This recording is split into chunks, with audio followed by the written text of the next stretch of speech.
What? Yeah, I Whoa, crazy. So please bear with me as we go through this meeting. This is not my usual mode of operations. Secondly, to remain with our COVID-19 guidelines, please keep your mask on and maintain social distancing. Anyone feeling sick. Other than that, let's go ahead and start with our opening roll call. I'll have the link placed in the chat.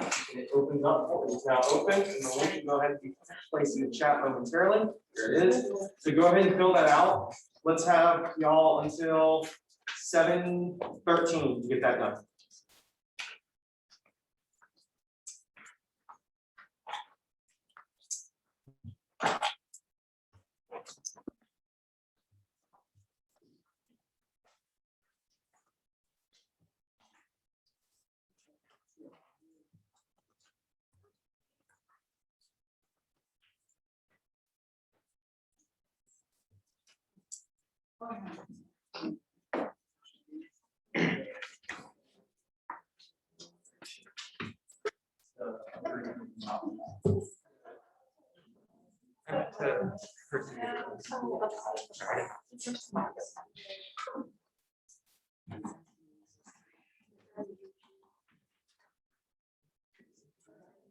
Okay, yeah.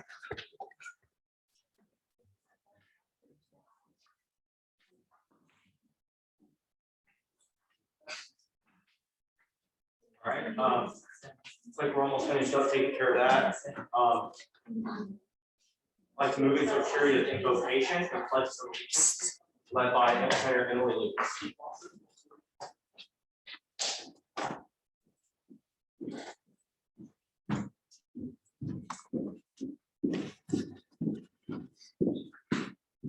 Howdy, Senate. Howdy. I want to thank Chair Ahmed for allowing me to do this today. So I'm of the Christian faith, so if you're comfortable, please bow your heads with me as I pray for us today. Dear God, thank you for bringing us all here together today, whether we're physically in this room or over Zoom. As we go through this meeting, please allow us to remember the real reason as to why we're here. Allow us to make decisions that benefit the student body and what they truly need. Allow us to not make decisions based on our own desires. Keep everyone safe. Give everyone some peace as we finish out the next couple weeks this semester. In your name, amen. Amen. And I pledge it.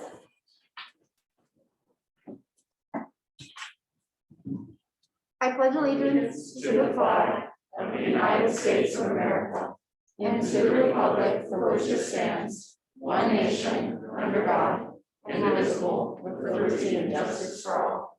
And now the Texas pledge. Honor On the the Texas Texas flag. flag, I pledge allegiance to thee, Texas, one state under God, one and indivisible.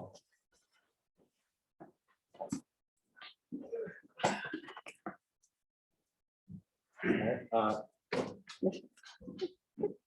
like to invite SVP Mendoza to read the mission statement. Excuse me, my apologies.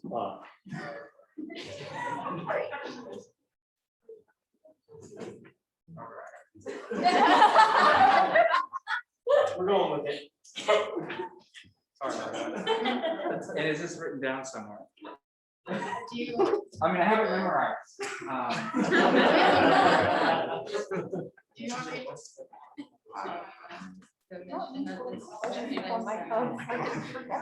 Here, I'll pull it up, give me 2 seconds. You know that I honor. We do, we know that one. Maggie does not like, steal nor tolerate this.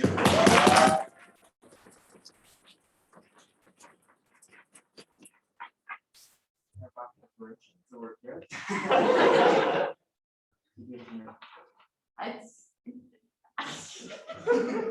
This is a lot of pressure, okay? Let's see. Time. All right, Texas A&M University students in order to enhance the Texas A&M experience within our university and communities through research, legislation, and advocacy in accordance with our core values of our institution. Do it again.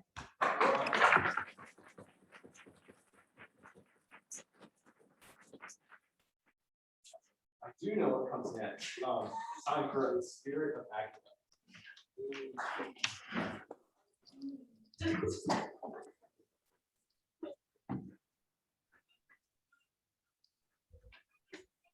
Oh, wonderful. Hold on.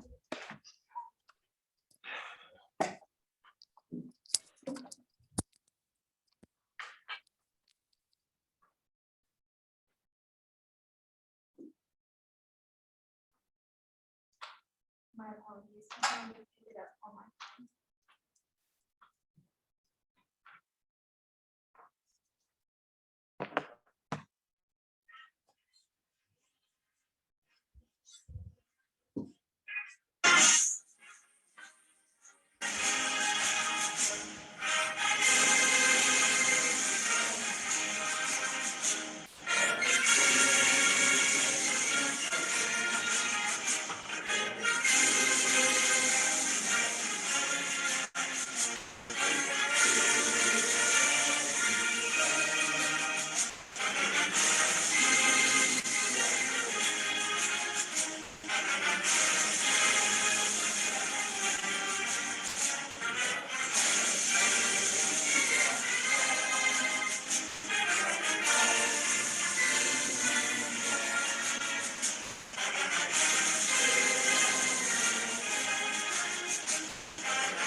At this point, we're going to move into a period of open forum. Senator Rogers, were you still wishing to speak your open forum? You're recognized.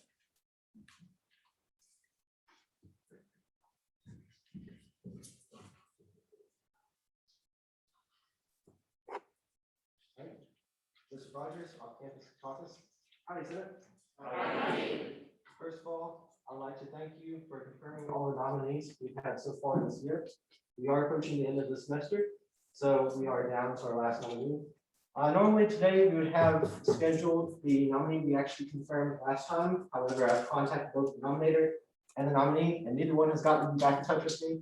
So we're going to do a little switcheroo of the schedule and go ahead and confirm nominee for the month of April, which is Respect.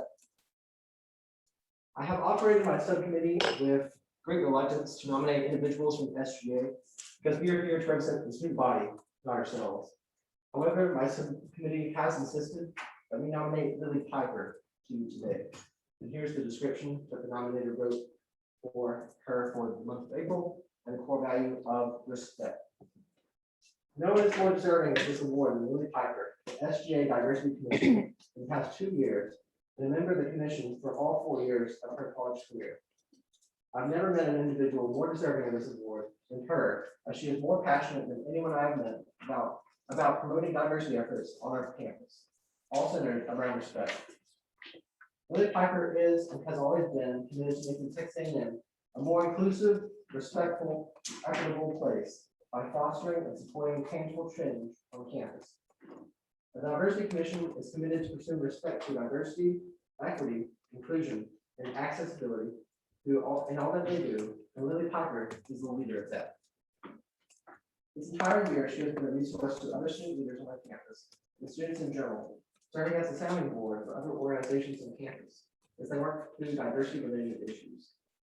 She has worked personally with the core cadets on campus, our Interfraternity Council, the MSC, Student Senate, and SGA itself.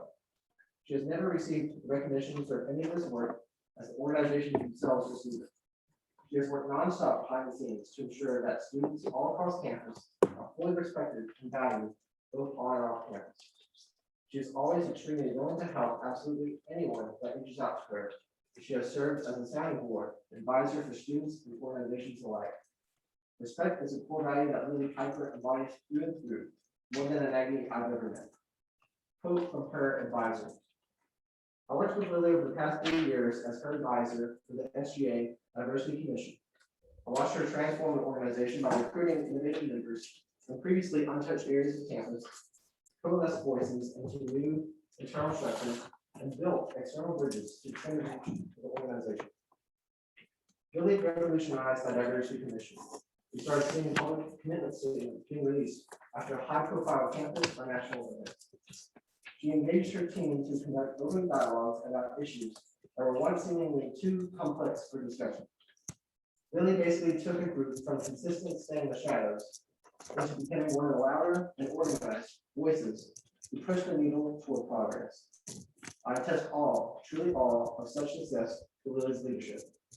For confidence and optimism to our hope and justice are qualities we hope to find in all student leaders. Greg Fink. With that, I am open for questions. Are there any questions for Senator Rogers? Seeing none, Senator Rogers, free to take your seat.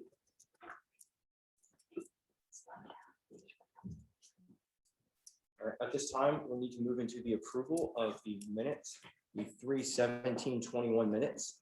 Are there any amendments or objections? As I see none of them, I'd like to move forward with general consent. Are there any objections? Seeing none, that goes forward with general consent. I think I'm supposed to hit the gavel. We'll go with that.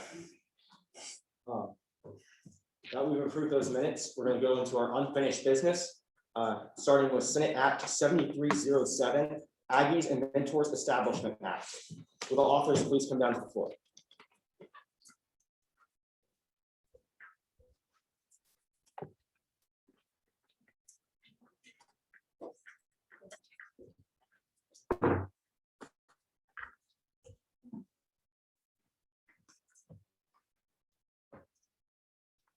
I'll have 10 minutes starting with Hannah. Well, have the Senate. My name is Jacqueline Asking McClenny. Before we begin, we have our two advisors as well as two teammates on the Zoom call. If they could please be prepared to unmute themselves. But I would just like to start off today with a little story for the Ags. So when I was a freshman, I reached out to the San Diego Aggie Club, which is where I'm from, and simply said, "Could you talk to me in the biotech industry? I just want to know more about it. I just would like to pick someone's brain, see what internships might exist in this area, and understand better." And sure enough, an Aggie reached back out and said, "Hi, I'm here. There's another Aggie who works at my company. We would love to talk to you and just see how we can help, connecting you with the right people, answering any questions." That relationship has now lasted 5 years. So much so that we still have monthly phone calls. He's done interviews for me where I have asked him 1,000,001 questions for papers and what internship should I pursue next? What job should I do? Celebrated the little wins. And even came out for an Aggie football game last year where he met my husband and started pouring in. I desperately want every Aggie to have the opportunity to have him in their lives. It has changed my life. It has changed where I'm going in my career wise. And it's only because of the kindness of the former students that we have from our university. So with that, I'd like to turn it over to Lou. Absolutely. Happy to say it.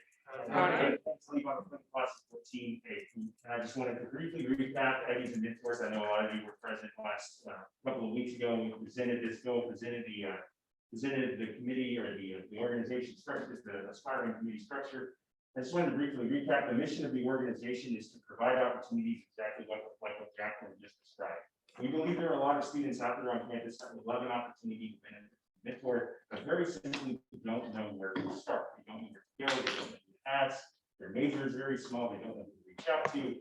We want to bridge that gap. We want to bridge that gap for every single Aggie, regardless of background or community. We wanted to create a platform to do that that was based in a student organization so that we could see it through to be successful, rooted in the traditions of Texas A&M and the student body that we have. So we set out on this journey and created what we now call Aggies and Mentors. The name itself is new, but the concept is not. We merged all sorts of different puzzle pieces. He's allowing us to utilize the software that's been in existence since 2015 and served over 7,000 students with this platform. We partnered with the Association of Former Students, who's agreed to let us utilize the Former Student Network to create these connections and to allow this platform to access that vast talent pool that Jacqueline described. And so with that, we wanted the opportunity to create this organization, build it out as best as it could possibly be, and we believe firmly that since this is a campus-wide organization, the student government that falls right within the purview of what student government is is set up to be, is created to be, provide opportunities for students. And so we stand here today, we have a viable product that we'll be seeing here shortly. We have a viable product that already exists, software that's already being used, advisors that are very well versed in all sorts of risk, ethics, compliance, and running the software, the mentoring software, as well as supporting the association of former students. We believe firmly that this is going to be an incredible opportunity, and we want to allow SGA the opportunity to do that, because we want SGA to have the opportunity to help build this document for the future. We believe that there's a vast talent pool in the aggregate of student government to be able to make this organization further. So we stand here seeking committee membership now, because we believe that now is the time. The iron is hot. As we have proceeded to speak with all these different entities and a lot of different senators, nobody has contested that this is an incredible organization with an incredible mission. We believe that now is the opportunity to make this into something campus-wide for a service for all students. So that's why we're here today, right now, seeking committee membership. And with that, I'll turn it over to Ryan. He's going to recap a bit of his team going into next year, as well as when we'll move into an introduction of our advisors and then a brief overview of the platform. Hi, Senate. My name is Ryan Brown. I'll be serving as the chair of Aggies and Mentors through 2021. Last fall, I originally told myself that I was retired from my work in student organizations. But then one December day, I got a text from Jacqueline saying, hey, we want to meet with you. We have a project that we're working on that we think you'd be interested in. So I met with Jacqueline, and right off the bat, I saw her and Levi's just drive and their passion for this idea that we have, and their desire to give current students at Texas A&M mentors. And so I was really interested in it. And over the course of the past 3 months or so, I've really fallen in love with Aggies and Mentors. And my job is to really keep the organization's vision and mission going into 2021 and make sure that we're developing these things and launching this program really effectively. And so that's kind of what my role is here, serving as the chair for 2021. I have a team that I've already built out. And we're continuing to build out. Y'all know Greg Dunia, and then also Jack Griffin, who is a sophomore who has joined our team as well. We will soon be putting together an application process to fill the other director positions in Aggies and Mentors. And with that team, that will be the team for 2021. So that's a little bit about me, what my role is, and what the team looks like currently. Right now, I'm going to pass it off to our two wonderful advisors, Cami and Sim, who are going to give a little introduction. Howdy, Senate. Howdy. My name is Cynthia Olvera. I'm known as Sin Olvera. Thank you for letting me speak today. I'm very proud of Aggies and Mentors and the work that they've accomplished. As an advisor, my role, I believe, is in two parts. Officially, my job here at A&M, I'm an assistant director in the Office of Risk, Ethics, and Compliance. So one of my primary roles in being an advisor is helping steer, guide, support the executive staff in making positive, healthy decisions with risk management in mind. And so part of that is education. Part of that is accountability and keeping within guiding boundaries. And then the second role I feel as a primary advisor is support of the executive staff as they grow as leaders. Leadership development. I have some expertise in advising, actually SGA committees in particular. I was Carpool's advisor for 10 years. I advised the Aggie Recruitment Committee for about 3 years. And I also advised Alternative Spring Break for 2 years. So I'm familiar with the structure of SGA and how it works. Another deal that I struck with Levi and Jacqueline is that I am not a laissez-faire advisor. I'm a hands-on advisor. I get involved, I speak up, I challenge, and I support. And I'm just extremely proud of the work that they've done thus far. But hear me say now, I do hold accountable to what they have promised to do for the organization. And so I kind of have that advisory over the bigger umbrella of the organization. And Cami, I'm gonna hand it over to her as the secondary advisor. Isn't really secondary, it's more just a different role that she has. Awesome, Sin. Thank you so much for that lovely introduction. Howdy, Senate. Howdy. Like Sin mentioned, my name is Cami Hernandez Merhar, and my pronouns are she, her, hers. My current title at the university is Assistant Director of Mentoring, as well as being an advisor for Aggies and Mentors. And very similar to Stan, I'm quite proud of the group and what they've accomplished so far. So a little bit about me. Prior to working at Texas A&M, I worked in the technology sector for about 4 years. I did freelance work with Microsoft, creating content for both marketing and sales enablement. At the time, I realized I had a skill for making complex and technical content digestible for people who are not so very technically inclined. That's when I made the switch over to learning and development. I soon found myself hired by Cronus, which is a small startup company that grew over the time that I was there, and that actually provide the software that Aggies and Mentors utilize for free through the Career Center. It's there where I work to develop mentoring programs that are focused on justice, equity, diversity, inclusion, JEDI for short, or diversity, equity, belonging, inclusion, or DEBI for short, for Fortune 500 companies, as well as higher education institutions. In April of 2018, I was recruited by Texas A&M to manage the mentoring platform and onboard programs like Aggies and Mentors. Very similar to SIN, I definitely hold these leaders accountable for the mission and values that they presented you through Aggies and Mentors, and I'm really excited to get this organization underway. Howdy, Senate.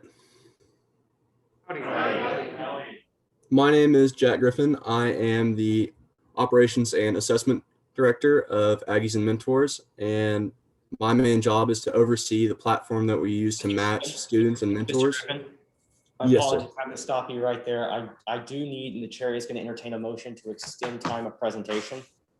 Okay. So it requires a second. I see a second. Well, you have Actually, wait, to, someone has to make that motion. Jen. Oh, I have to, okay, let me phrase So, that. so call on Senator Oldag. Senator Oldag. Senator Oldag, Community Relations, I would increase period of presentation time by 3 minutes. Are there any seconds? I see them in the chat. The motion is, The motion is passed. no, the motion is to extend the The meeting motion is to extend time by 3 minutes. by 3 minutes. We will vote utilizing, We're going to vote using the green or red check marks. please indicate the green check mark. Please let me know. Yeah, just hit the green check mark if you want to move forward. I apologize. You're doing great. You're doing great. We'll give him. He's doing so good, guys. So good.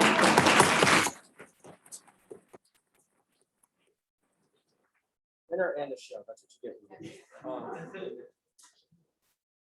All right. It does look Give him like 15 more that- seconds. It does look like that motion does pass. And therefore the time is extended by The 3 time is minutes. expended by 3 minutes. They may resume. You may resume. All right. So I got 3 minutes, so I'll make this quick. Let me go ahead and share my screen.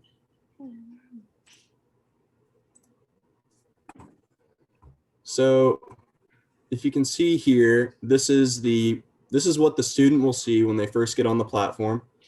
And if we go to our edit profile, this is the field of questions that we're going to ask the students.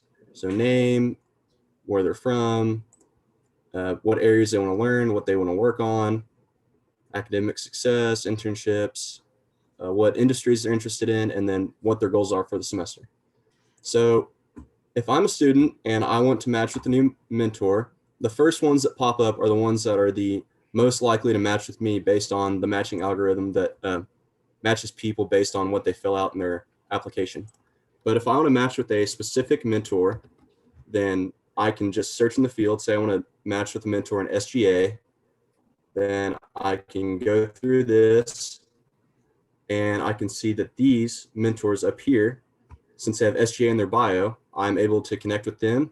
So Daenerys, she's an SGA. She's not one of my highest matches, but I think we're going to be a good fit. So I'm going to go ahead and request a mentoring connection with her. And I would write a professional message here, but since I'm short on time, I'm just going to write, "Hi, Danny." And once Danny accepts me,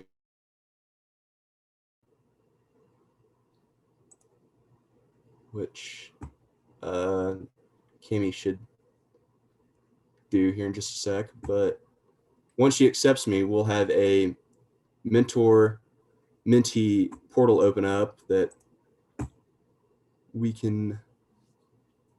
Okay, yeah.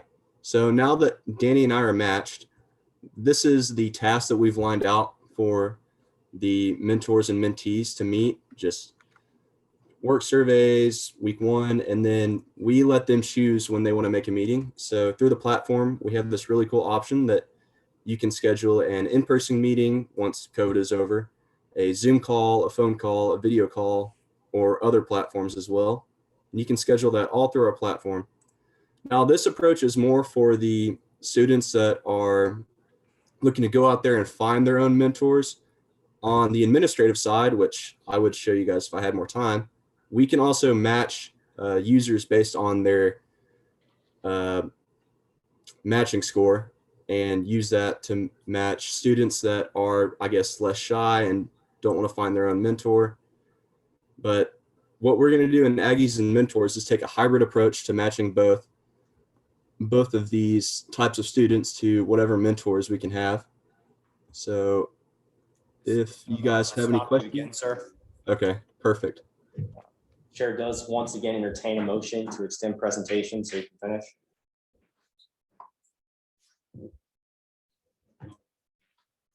Senator Farrow.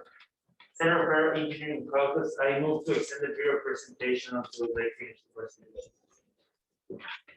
Other, I see seconds. To pass this motion, please indicate with the green check mark. Or if you don't want to, no check or no box.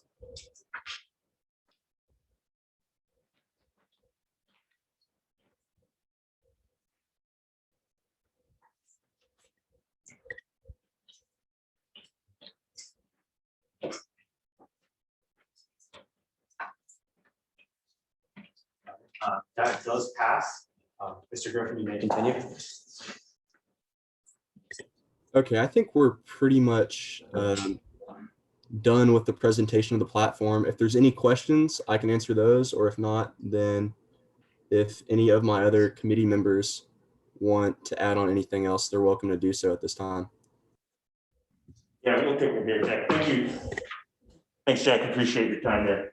And so with that, we wanted to just do a brief presentation of this. We're going to hand it over to Brogan, who, while Zach couldn't be here tonight, as discussed previously, did prepare a short statement. Brogan will be reading that statement as well as moving into the bill reading. Howdy, Senate. Like Levi said, I'm going to read the statement that Zach prepared for us tonight. So here goes. Senate. In this past year, this body has become more active than ever before. We started our session with reaching out to 40% of the student body. We researched Title IX changes, fixed the Peer Navigator program, changed a bus route, fought hate, and celebrated the growing diversity of our university. We fought for the student voice on pass-fail and grade accommodations, worked with admin during the snowpocalypse, helped bring Silver Taps into a hybrid format, and advocated for the needs of higher education in Austin. We did all of this and so much more during a deadly pandemic while being full-time students with so many other life focuses. Because of our hard work, we saw a drastic increase in SGA involvement from social media to the amount of candidates in this past election. It's no secret that we have been united and divided by different issues, but one thing remains constant. We are here because we care for our peers in this university. When the Career Closet was founded in 2015, there was no concrete plan. They had no suits, no constitution, and desperately needed money.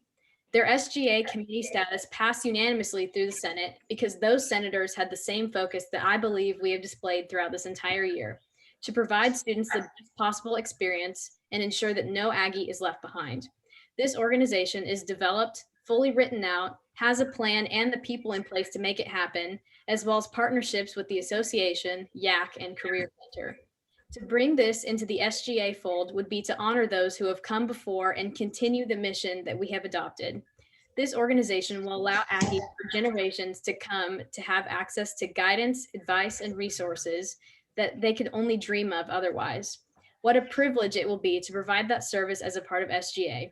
If you believe in the mission of those who have come before, and the mission that we read at the beginning of each meeting, representing all students in order to enhance the Texas A&M experience within our university and communities through research, legislation, and advocacy in accordance with the core values of our institution, then I urge you to leave a lasting legacy and to vote yes to adding Aggies and mentors to our SGA family of resources. And again, that was the written statement that Zach had for us tonight, since he can't be here. And now I'm going to read our piece of legislation.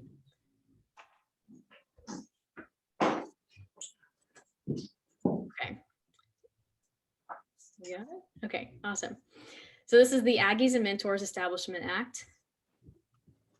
Whereas one, while Texas A&M provides a world-class education to students and prepares them for the workforce, many students would greatly benefit from additional guidance and encouragement to nurture their collegiate and career aspirations. And the Texas A&M University Student Government Association exists in order to provide an officially recognized student organization that identifies and represents student interests, promotes student participation in the overall policy and decision-making processes of the university, enhances the quality and scope of education at the university, and promotes the general welfare of the student body. And Title III, Chapter 2, Article 1, Section 5. Morgan, I'm gonna have to stop you really briefly. Senator Jeffries is. Senator Academic Affairs, I move to consider this legislation as read.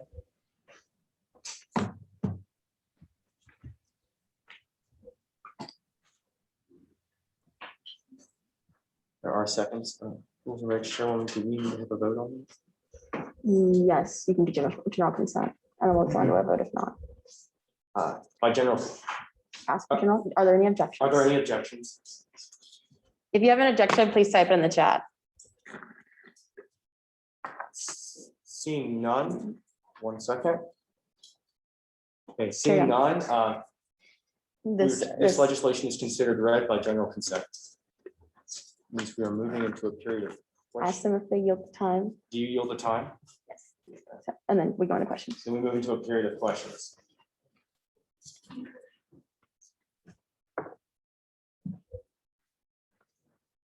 Are there any questions? Respond. There it was. Someone has their hand up. Senator Allen?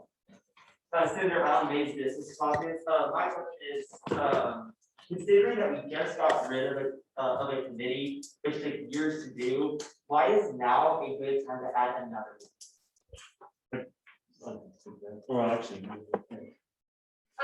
So I am also operations executive vice president, so I have seen how this process has also evolved throughout the year. So we do have that evaluation process from year to year.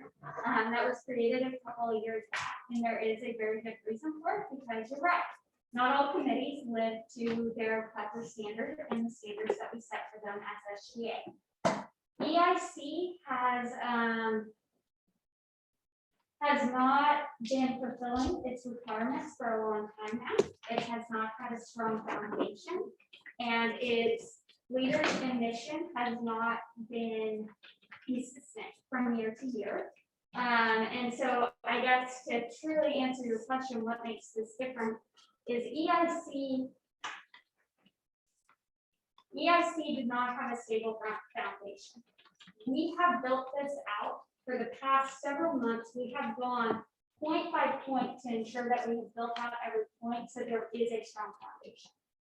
By saying yes to this Establishment Act today, you're taking something that is already built and just encouraging it and pushing it forward for it to be its best, which unfortunately, you're right, EIC was not in that place. We can guarantee you we have that foundation. Really, if I may, on that too, the two organizations, just in looking at what EIC does and what Aggies and Mentors does are also unrelated. And so I think that while you're right, the timing is a little interesting if you were to look at it just through that lens. The two organizations do very different things. They, to have one going out and one coming in, there is nothing there but happenstance.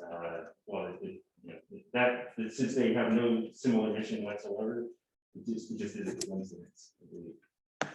They also, if I might add, they did not. Hey, John. Senator Oldhag? Chair Hudak, I apologize. Chair Hudak, I apologize. Oh, right, Gerald, in relations. Have you spoken to any advisors internal to SGA or any advisors there? And if so, have you utilized their feedback and any questions or anything? We certainly have reached out to different advisors and asked for their opinion and how to best build a strong foundation. And we believe that we have tried to implement those to the very best of our abilities. And furthermore, the advisor that we have has also almost 20 years of experience, about 18 of which is advising initially. So we believe we bring a lot of student learning experience into this fold through that experience. SVP Mendoza. SVP Mendoza, howdy, great presentation. Is it true that I have been able to watch this develop over the past few months and believe it's consistent with our mission at SGA and also serves internally and externally for our student body? It is true. Permission to briefly follow up. Yes, sir.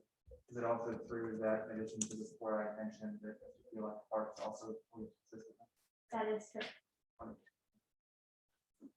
Chair T. Thank you, Chair T, Finance. My question is pretty simple. Is this gonna cost us? Absolutely not. Well, I mean, actually, papers, I mean, the cost of maybe flyers, some paper here and there, $100 maybe out of allocations. But the software is provided for by the university, so paid. So we would seek allocations just in commensurate to office, and that would be the extent of it. So in regards to large budget items and allocations, this would not cost us to get done. And in terms of events, that development will be coming from that association. We won't be turning to SGA for that. Chair Hine. Chair Hine, Rules and Regulations. Permission to preface, Mr. Speaker, We only have Mr. Chairperson. We only have 30 seconds, so briefly. All right. I know one of the examples y'all used was Career Closet, and they came into SGA as a brand new organization, and they actually almost failed. They kind of got like a scoop from an angel from a member of an admin's family.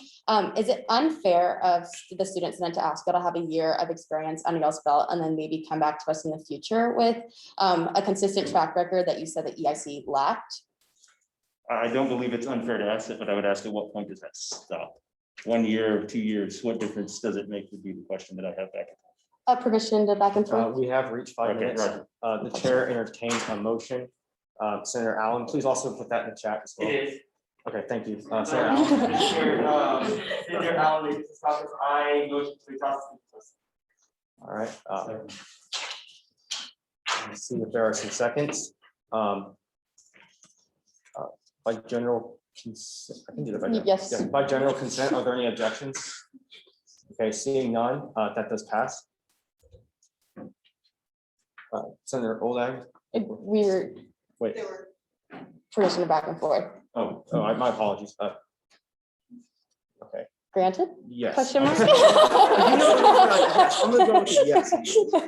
Okay, we were talking about, when come back, trying to formulate this, it's not gonna be a question. May I follow up first? Yes, sure. So the other difference here is, yes, Career Closet is thriving now, and that is wonderful due to help of administrative family members, you know, the original founders, all sorts of things. But there is one very key difference here between the Career Closet and Aggies and Mentors, and that is the foundation of the mission. They are contingent on having suits to loan out. They are contingent on funds. Our software is already bought. It's already owned by the university. We don't have that restraint on us. And so it's purely, the mission of this organization is reliant on that. It's not reliant on needing to make sure that they have enough money to have those suits. Have permission to follow up? Real briefly.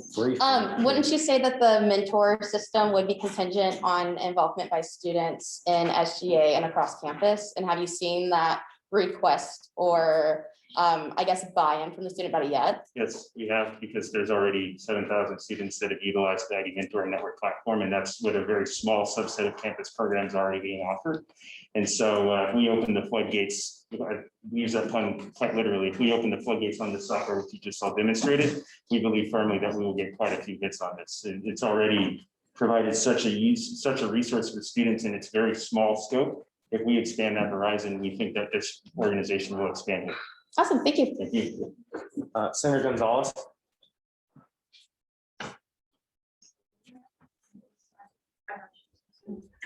Senator Gonzalez from Base Business Caucus. Last time you came and you spoke, and one of your pillars was about diversity, and then I inquired if y'all were going to take any steps to do that. Has anything been done ever since? Yeah, Brian. Yeah, so like I said, we are going to be putting out an application soon to fill the rest of those director positions.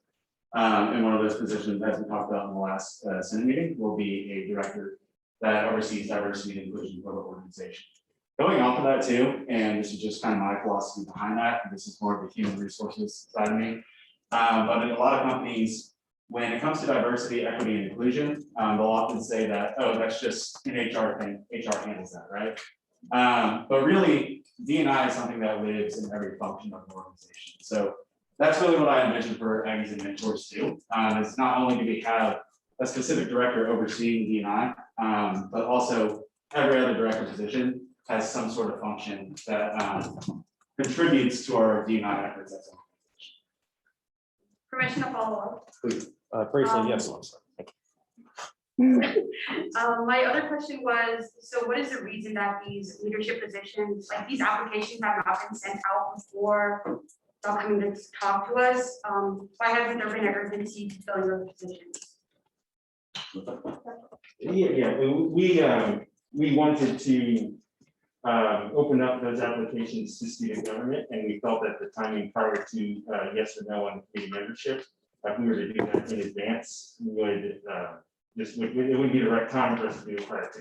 We have the application ready to go. Ryan has been actively recruiting. As you mentioned, we just saw presentations from Jack, as one of our newer members who will be around next year. We are actively recruiting. We were holding back on that particular application because we wanted to make it available to student members of student government after this vote, and then move forward into next year.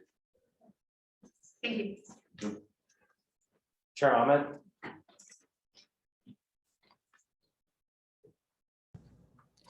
Howdy, I'm Chair Ahmed. I'm Diversity and Inclusion Chair, Off-Campus Caucus. So my question is, Jack, thank you for showing us the program. It really does look very clean, very phenomenal. So my question is, Mr. Chair, I have a point of order. Yes, sir. Chair has hand was not raised when the motion was passed. Okay, so that means she's unable to ask that question? Correct.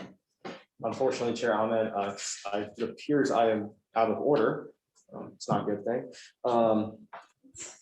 Fortunately, I'm gonna have to not let you finish that question, and we're going to have to move on to Chair Oleg. Chair Oldag, Community Relations, as a sponsor of this legislation, I obviously want to see it succeed, and I want to see it do well. Sorry, Commissioner Prentice. Granted. Cool. So if this does not pass tonight, if it does not get passed as a part of SGA as a committee, will that affect the way that Algebot's organization is going forward? Will it still, you know, basically, if it's part of SGA, will it affect how y'all word y'all's mission moving forward? Are y'all doing SGA? No, it won't change significantly. We believe that it would be significantly more powerful with SGA collaboration. We firmly believe that the foundation that we built it will be successful regardless. We would just, we believe that, like I said earlier, firmly falls in stride with SGA's vision. And we believe that it will be more powerful as a student organization to be able to reach across campus better with the SGA brand and logo beside it. And we want to create that opportunity both for students as well as for student government to be able to ride and saddle together.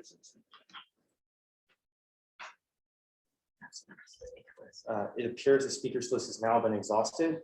It means we're going to. You may take your seat. You guys may take your seats, and we're going to go ahead and move into a period of debate, beginning with debate against. Oh, can I make an announcement real quick? Can you recognize me real quick? Rules and regs, Chair Hahn. Chair Hahn, Rules and Regulations, just a little tidbit. So all of the new appointed senators that are in this room, unfortunately, you will have to kind of sit out for this round in debate and voting, since we have not confirmed you yet. We're waiting on one more senator to get to the room in order to confirm you, but this will happen ASAP. But please refrain from raising your hand for debate and voting on this piece of legislation. Thanks. Thank you. I was going to ask you about that. Senator Allen? I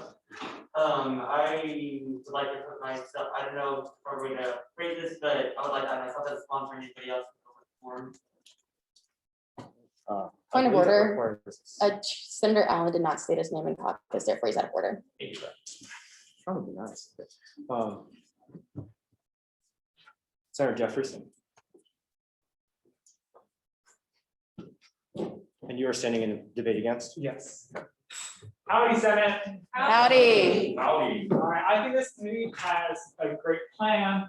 It's great to get the students fighting.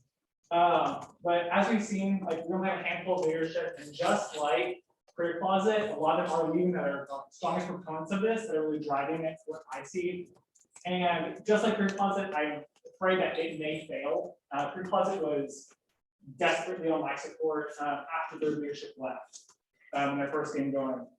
This project already scaled 1.4, even with the improvements of the correct integration, it shows the risks involved with this project. Also, it took us 2 years to get rid of the IC, which is a non-functional committee. So if they do unfortunately fail, it will take a long time to remove them. Also, the primary motivation I see from them and what they told me is SGA branding and small amount of funding. Their branding can be with partnership, and the funding came down with partnership with SGA. They did not have come SGA committee in order for us to do that. Local organization members showed interest in us joining SGA, and to bring them in, they learn our capacity to accept and give them all resources available for all our SGA meetings. It will cost space and computer setup and cost. It costs a lot more than just allocations. Also, this amendments would really affect next session's minutes. So I don't see why we are taking action now. We could just wait till the summer where they have a leadership team in place. They have started recruitment from the leadership team from Aggies, and they're more thought out, what I would consider thought out and implemented. Thank you. Do you use your time from the Senator? I do probably all that. Senator Oleg, you're okay. You have about 45 seconds. All right. Chair Oldak, Community Relations. I encourage everyone to, I know there's a lot of different opinions on this, on whether or not to become a part of SGA. I want everyone to just consider what we've been through the past year as a session, the 73rd, and just knowing that the process with adding committees, the process with moving committees, just knowing that, how do I put this? We're just do your best to preserve the integrity of SGA, what we stand for, our mission statement, and basically, I believe that just don't take this lightly, waiting on this committee, because this is representing SGA. Our logo is going on this. And I would say that in a way this is a risk Chair Oleg, because I'm gonna ask you to finish your sentence. SGA has everything to lose and this organization has everything to gain. That's not something that I take lightly, so I don't think y'all should either. Take that into consideration. Yeah. Thank you. We'll move into debate 4. All right, we're gonna move into debate 4. I believe I saw Senator Bone first. Your time will start at Howdy. Your time will start at Howdy. Howdy, Senator Bone of the Maine's Business Caucus. Now, previous debate against was entirely about everyone assuming this is going to immediately fail. I'm tired of us assuming it's going to immediately fail. They've spent a year preparing to come back to us with infrastructure, with software to prepare for this. Why do we assume it's going to fail so much? It's almost as if we hope it fails. And I assume that we don't, right? If anything, this is our calling to come behind them, to assist them, to ensure it doesn't fail. Yes, our name is on the line. So if anything, we bring them into the fold where we have the resources and the people willing to help, and we ensure that they don't. I yield my time to the floor. He skewed it to the floor, so we go back into round 2. Okay, sure, take your round 2 that's against. All right, are there any senators against?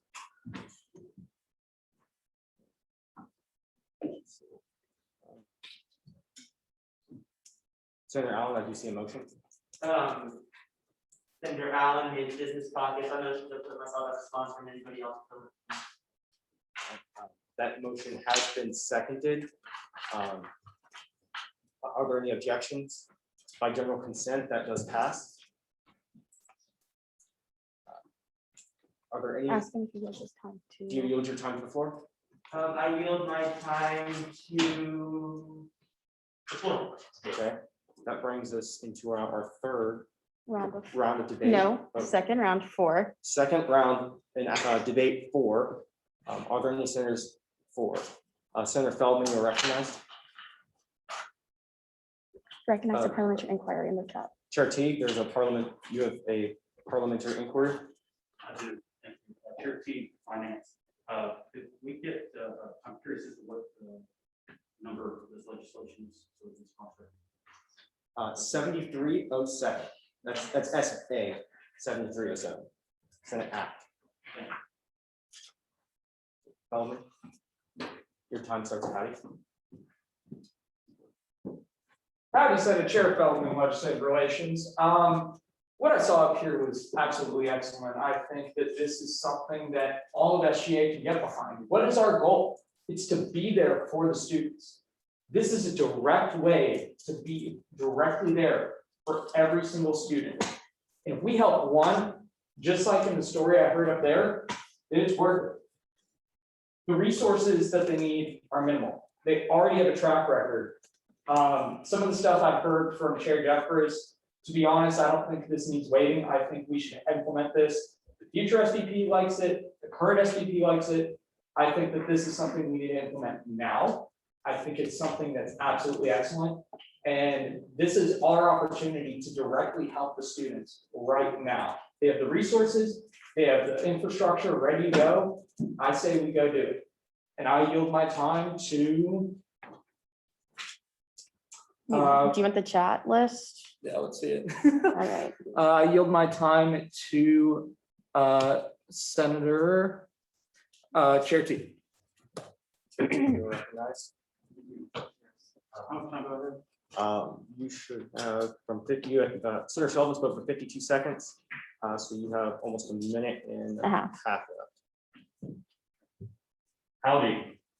Howdy. Oh, right. So, I've heard a lot on both sides of this, but as the finance chair, I feel like I need to give my opinions on the entire process.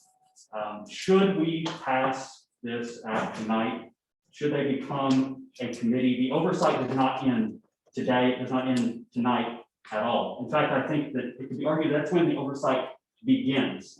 Not only do they have to go before an elected and confirmed finance committee, not only do they have to go through a review process that's headed up by people, student leaders from across SGA, but anything they want to do essentially has to be confirmed by this Senate body. Why not give them a chance? They're asking for $100. We have 50,000. We have absolutely nothing to lose, contrary to some of the arguments that have been made, and everything to gain.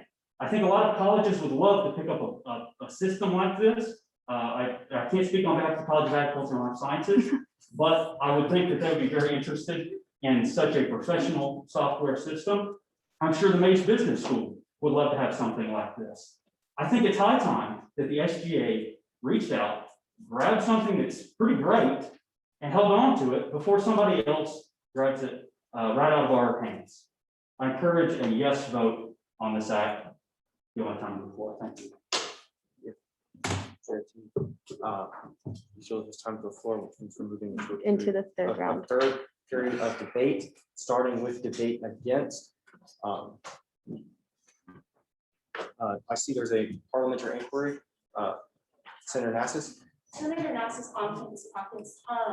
Chair Hines, can you clarify the difference between yielding to the floor and yielding to a particular senator? Yes, thank you. Wonderful question. So yielding to, so when you're in debate, you're one of the first ones in debate. If you yield it to the floor, that period of debate does end. Each period of debate lasts for 2 minutes and 30 seconds. It's 15 minutes divided into 6 sections 3 for, 3 against in that order, or 3 against, 3 for in that order. So yielding to the floor means that we will move into the next section. Next senator to utilize the rest of the time that you have after you. So does that clarify your question? Thank you. All right, now that we're moving into the third round debate, debate against. Chair Syed, you have the floor.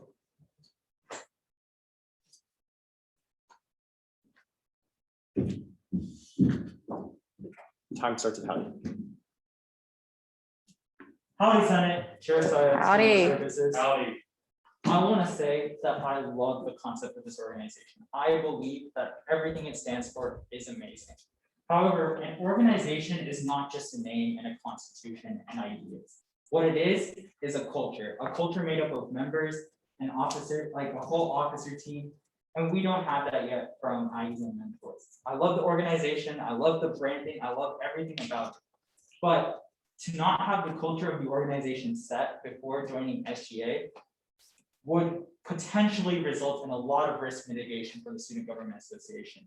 There are a lot of student organizations wanting to join SGA and put SGA's branding on their organization. So what is the standards that we hold to include a student organization as a committee into Student Government Association?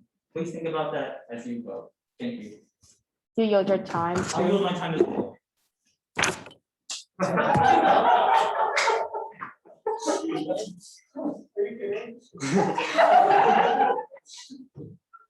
All right, well, since he yielded his time to the floor, we're going to be moving into debate, the final round of debate 4. Are there any senators left for this legislation? Senator McKnight, I did see you first. Senator McKnight, Off-Campus Caucus. It seems to me this is a very good group. They seem to be very, very well organized, have a great vision. And, I think it's always good to, look at things with scrutiny and to make sure that, they have a well thought out plan and, to just take into consideration, our reputation and everything. That being said, for one thing, I don't understand the concern with this particular group. But in addition, I think that I'm underestimating our ability as a Senate to supervise this body, because I don't see why we couldn't step in at any given point to scrutinize them should they need increased supervision. And I'm sure the 74th session will be just as capable of doing that. We are, and yeah, I think that they have a very good vision, and I encourage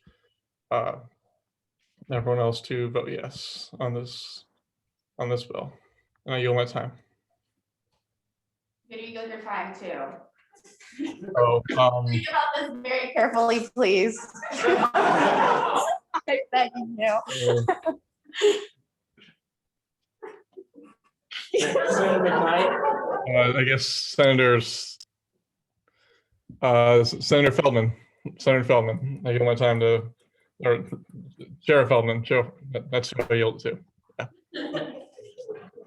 Chair Feldman, a minute and 4 has elapsed.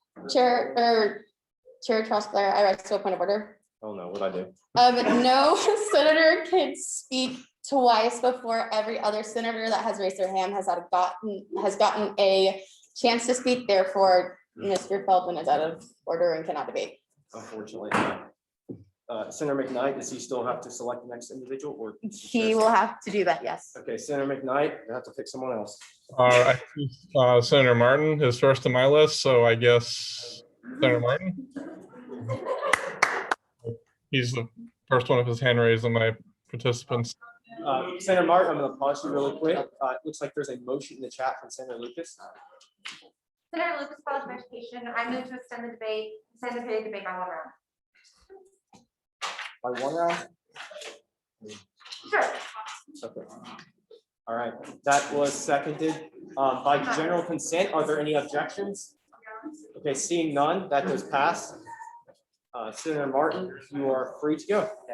Real quick, when we're looking at this bill, I mean, not that it has not already been said, but this is one piece of legislation I think we can all get behind, because this actually helps the lives of students. And we all got involved in Student Senate. This is one thing that we wanted to do, I assume, is try and improve the lives of students. This directly plugs current students into the Aggie network.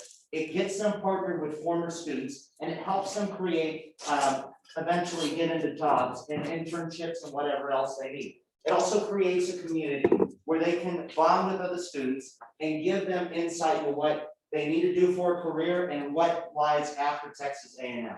I think if we have concerns, which are legitimate, is there leadership? Well, we talk about turnover. We have turnover in Senate every year. We have new leadership come in and always take over for the old leadership. I have no doubt that these are a group of professionals who are going to come in, and if there is a vacancy for leadership, then they will fill it. As well, I don't think the Association of Former Students would put their trust in a committee and an association that had no idea what they're doing. I trust the Association of Former Students, and I think if they have their backing, then I think that SGA should also back them as well. So with that, I yield my time to. You have 5 seconds. Okay, well, I yield my time to the floor. Thank you very much. All right, and given that there was a motion from Senator Lucas to extend the Moving into the debate, 4th round. or a debate by one round, we are now moving into the 4th round of debate. Are there any senators against this legislation? I just, to debate against. To debate against this My legislation? hand raised. Chair Hine.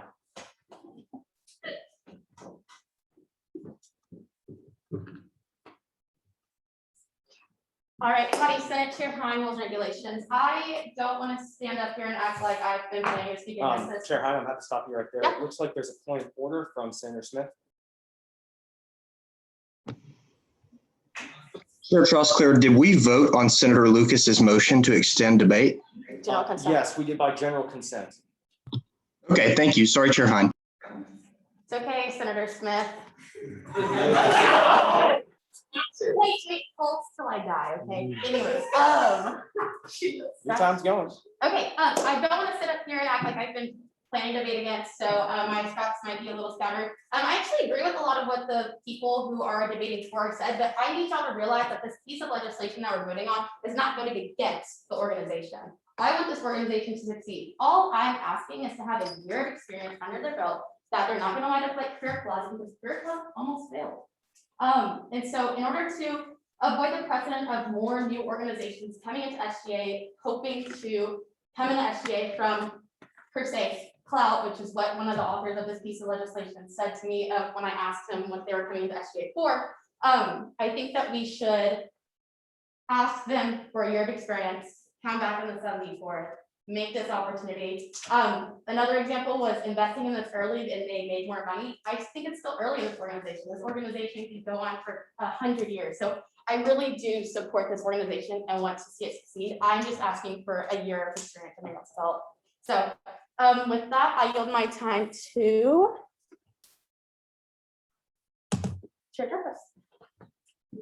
Chair Jeffries, your time starts at howdy. How much time? 1 minute and 11 seconds has passed. All right. Has passed or Yeah, do I have? So you have 1 minute and 20 seconds. All right. Howdy, Senate. Howdy. So, here's how it goes. I would like to really reiterate what she said. We're not voting against organizations. We can support with our branding, with our money, because we can partner with them. We can really pass a bill saying you have full access to our branding, and we don't have to give money strictly to our committees. We can give them that funding. We can give that support with our leaders and access to our members. But having them come in with very little track record of the students' engagement with this, with their marketing, with their events, and their ability to retain that leadership and retain those members is concerning to me. And I really do believe that if we give them a year and after that partnership period is over, then and they succeed and they show us that they have the growth opportunity there and they have the ability to help the student body in such a significant way that they're poised to do so now, we can certainly accept them then. But it is a process to remove them if they were to fail, which I really hope they're not, and we can work with them to make them succeed. I yield my time to. There are like 2 seconds left. Remind that floor. All right, and that was the beginning of the fourth round of debate against. Now we're going to move into debate 4. Are there any senators for this legislation? Chair Feldman, I see you on the post. My apologies, actually, Senator Steglich, you do have the floor. Senator Steglich off-campus caucus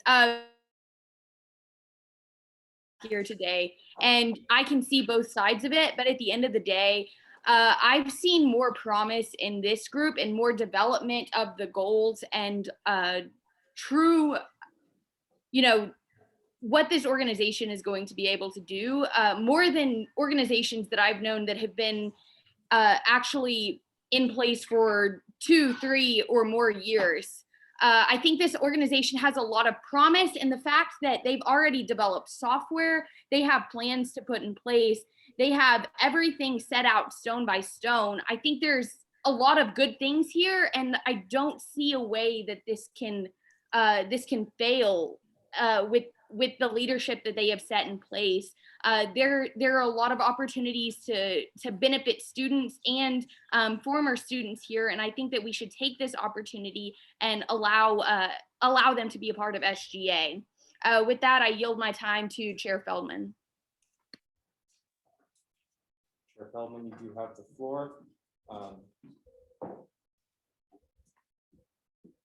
Chair Feldman, Legislative Relations. Howdy Senate. I'd just like to say that, first of all, on the question of the leadership for this organization, I think I've seen a lot of leadership.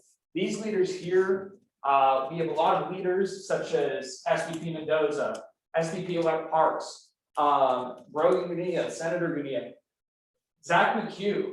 Those are leaders we put our trust in, and they vouch for Aggies mentors.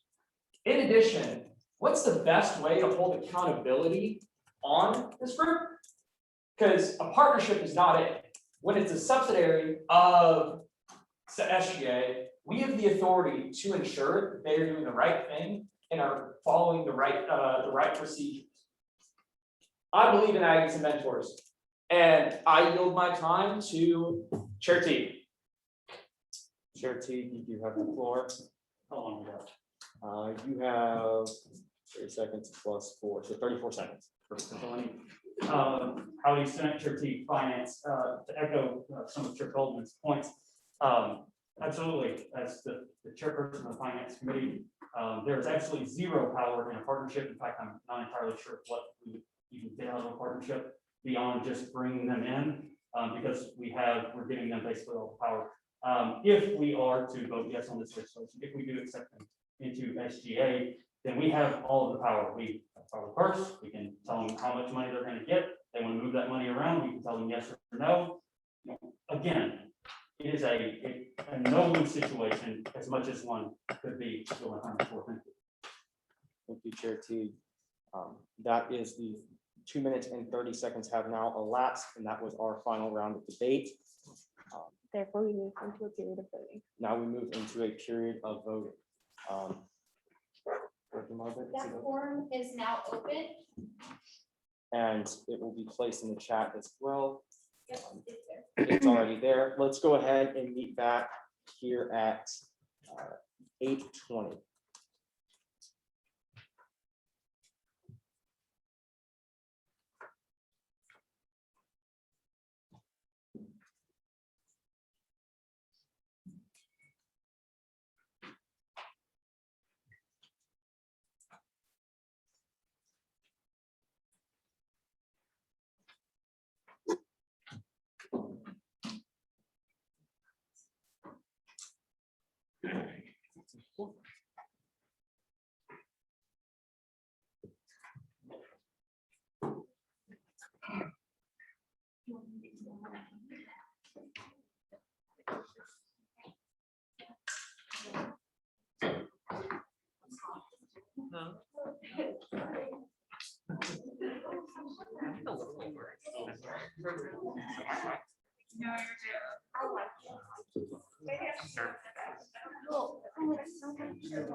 And there were a lot of questions I wanted to ask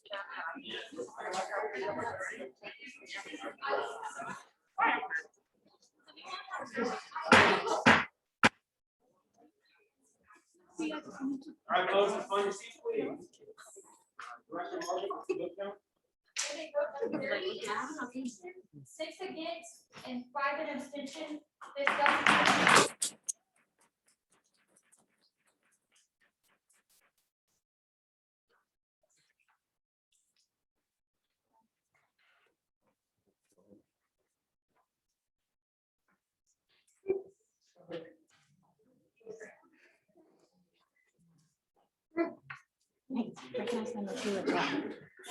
Chair Hines? Chair Hine, rules and regulations. I move to deviate from the agenda to move into a period of confirmation of our new appointed senators. Early seconds? I see plenty of seconds. General consent. General consent, no objections, awesome. For our new senators, Chair Hine? All right, guys, if you are a new senator, just there are some context to some other senators.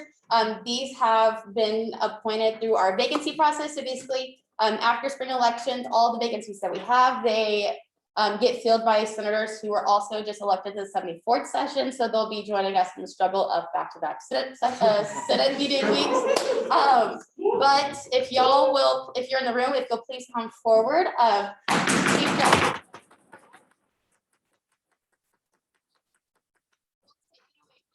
If you are on Zoom, and we'll be doing it through Zoom, if you'll turn on your camera and raise your right hand, we'll be able to see you on the Zoom screen. All right. Everyone in person and on Zoom, raise your right hand and repeat after me. I state your name.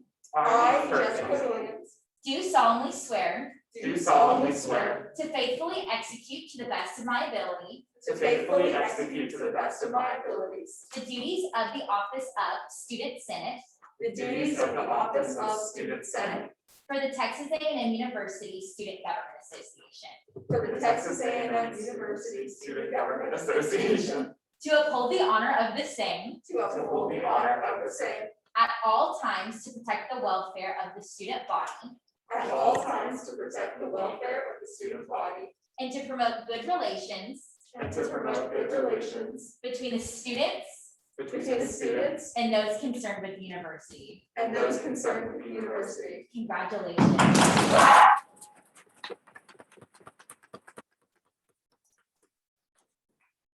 Awesome. You're welcome, and we're so excited to have each of you. It's gonna be an awesome rest of the semester. Chair Hine, I do see another motion. Chair Hine, rules and regulations. I also move to deviate the agenda to move into a period of voting on the core values subcommittee nominee. Simple majority. All right, are there any seconds? General consent. By general consent, are there any objections? Okay, seeing none, by general consent, By general consent, do we move to approve? we move to approve the nominees Nominee for of the the- core value subcommittee. Seeing no objections, that does pass.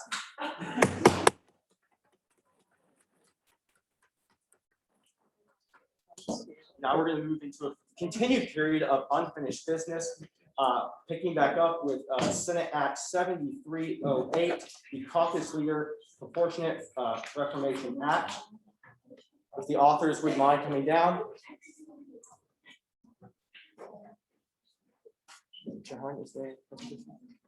No, not for that, no, just the reading. And authors, there's no presentation that you guys require? You will have to go over some changes that we made in committee. Okay. All right. You have 10 minutes starting now. Howdy, Senate. We will be going to the Senator Sales Engineering Caucus. We will be going into the second reading of the Caucus Leader Position Reformation Act. Trustee. Sorry.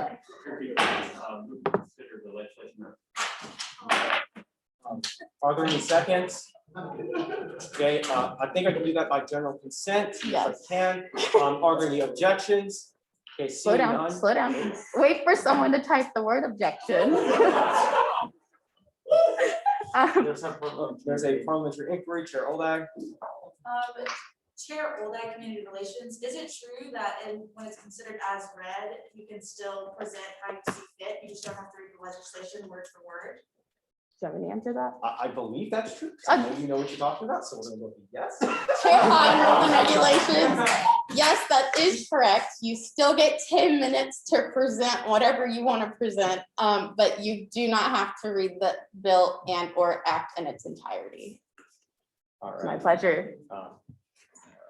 Senator Tillis, you may continue. Awesome. I called Chair Lyons before to help us with the amendments that were made in committee.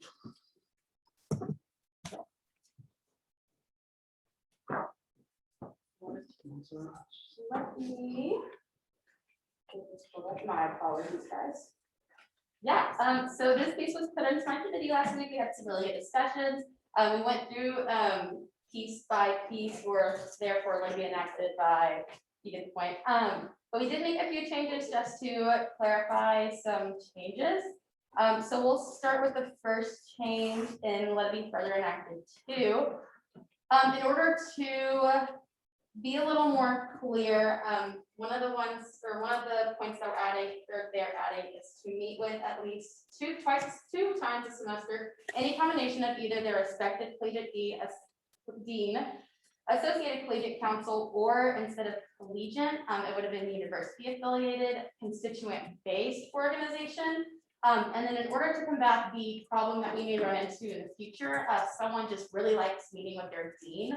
We're going to require at least one of those meetings be with a university affiliate constituent-based organization. So that looks like any organization that is based on what your constituency consists of. I can do the next one. Okay. So the next one is in therefore let it be enacted 3, I believe, or 4, excuse me, therefore let it be enacted 4. And originally, the recess to attorney talks later, it was 10 minutes originally. And the original draft of this piece went to a 20-minute recess to allow for more caucus leaders. But now we made a compromise of making it at least 15 minutes with the option of the speaker to extend that time if necessary.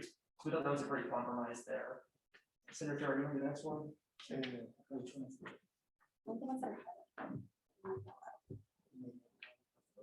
Okay, no worries. Yeah, I can. This one is in subsection 4. All caucus members interested in running for the caucus leader position shall state their intent to run. All senators wishing to run for caucus leader in their respective caucus will be granted 2 minutes to speak. This was a point that was brought up to us after the last meeting. I guess some constituencies, or not constituencies, caucuses like to go rogue, and there's always one person who's overpowering everyone. So in order to give everyone the fair shot of being caucus leader, we added the stipulation that everyone who wants to run is granted 2 minutes to speak. Awesome. The next point there, and subsection 5 is implementing the ranked choice voting for these elections, which is really, I think, the future of voting in both America and in student senate. And so we wanted to use a trial run of ranked choice within caucus leader elections, and then possibly implement it at a larger scale later on. So we made some slight amendments for clarification there. The ranked choice voting will be decided by the speaker pro tempore now, instead of a voting algorithm. And then in the event of a tie, the caucus leader will be decided by the majority of the internal affairs committee at the next internal affairs meeting. So originally, in the original piece of how it is in the code right now, the speaker of the Senate decides any tiebreakers. We had originally intended to make it the Senate body decides as a whole, but for the sake of efficiency, we decided to make it so that the internal affairs committee now decides that. Kind of a good compromise there between not having one person hold the power and improving the efficiency of Senate meetings overall. And then the last thing we do, once we touch before we end our presentation, in let it be enacted 2, subsection 2, there were actually 2 places in the code where it said that if you didn't meet with your specified organization within the code, you were at risk of an absence. Actually in this piece, so we will be entertaining an amendment to amend this piece by striking subsection 2 and letting it further enacted 2.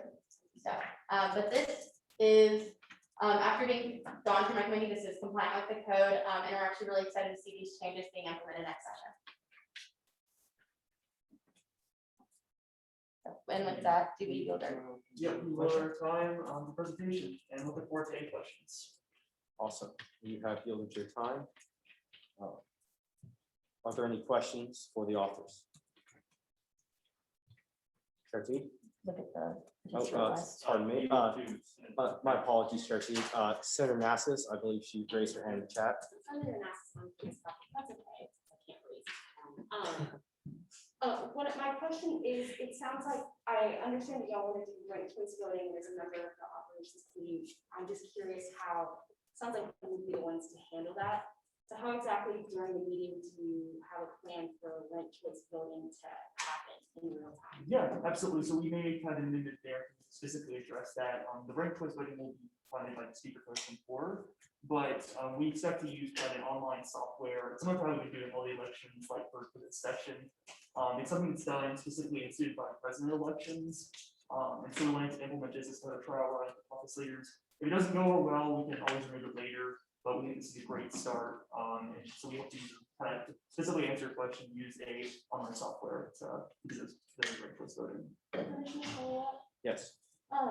So I know in past, we would know who the caucus leader is during that meeting. So does that mean we wouldn't know until the next meeting who the caucus leader is, or because we're having to go through the software and now everything like that? I'm just trying to understand the efficiency of it, I guess. No, we're looking to have the caucus leader elected immediately in that section. But we're open to an amendment on that if you see both. Further questions? Chair Teague? Thank you. Curious, has there ever been a caucus leader race that was so contested that ranked choice voting had to be used? I can kind of speak to that a little bit, just because I did have to sit in one this past election. There were 3 candidates, and they were all kind of fighting for it, and off-campus caucus, no one really likes to raise their voice, I guess. So it did get a little bit, but that was the only experience I've had. Yeah, and just kind of further on that point, we're looking really to kind of assess every possible situation. We see caucus leaders with this reformation happening in a much more popular position to run for, particularly off campus. And so we wanted to kind of adjust for every possible scenario in these elections. And we saw that in a big election where there's like 5 or 6 people running, ranked choice voting is the most efficient way to go through those elections, rather than like, having 6 runoffs, one after another. Awesome. Are there any further questions? Okay, seeing none, you all are free to take your seats.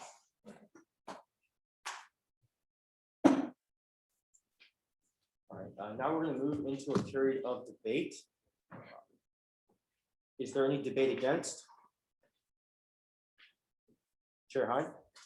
Chair Hein, rules and regulations. I move to amend the act by striking subsection 2 and let it be enacted to. Strike that entire piece as well as in the so it reads part. Okay, are there any seconds? Okay, I see a lot of those. And by general consent, Mm, No, we have to actually, move into a we period have of to move into a debate. period of debate on that amendment. Yes. Is there any debate against that amendment? Okay, seeing none, Is there any debate for? is there any debate for that amendment? Pause. Seeing none, See, okay, there is none. this debate is one-sided, This debate is one-sided, and we will move into a period of voting, and we're moving into a period of voting on this amendment. utilizing Zoom. Using the green and red buttons. Green is for, and the red button is against.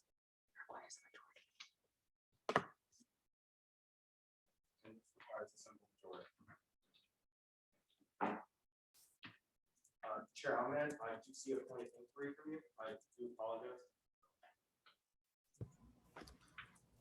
Chair Ahmed, Diversity and Inclusion, Off-Campus Caucus. As we can't see the legislation on the screen, is the chair willing to reiterate the portion that they would like to scratch out and amend? Yes, Chair Hein, would you like to restate that to the room? And Yeah, I'll keep voting going, if that's allowed. Roll out. The amendment the amendment I just made, just strikes a redundancy that we removed in one place, because it no longer applies with this Reformation Act. So in order to make it clear and effective, we're striking that same piece in another place, to get rid of it completely. Which was the original intent. All right, and turning back to voting, I see 10, 11, 12. Okay. Any other votes? Okay.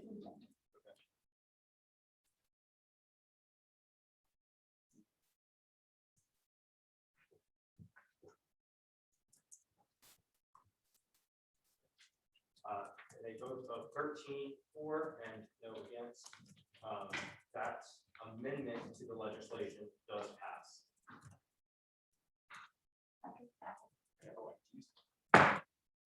All right. Moving into a period of debate for this legislation. No, excuse me. We're moving back into a period of debate against. Chair Hines recognized. And I yield my time to the floor. All right. And with that, time has been yielded to the floor. Is there any debate for this legislation? Okay. Seeing none, we're going to move back into a period of against. The second round of debate. Is there any debate against? Okay. Seeing, well, wait a second. Seeing none, we're going to move back into a round 4. Seeing none, we're going to move back. The debate is now one-sided. Yes. And we're now going to move into a period of voting on this legislation. Go ahead and get that voting form open and place in the chat on the operations group. The form is now open and we'll place the chat momentarily. There it is. Let's all come back at 8:41.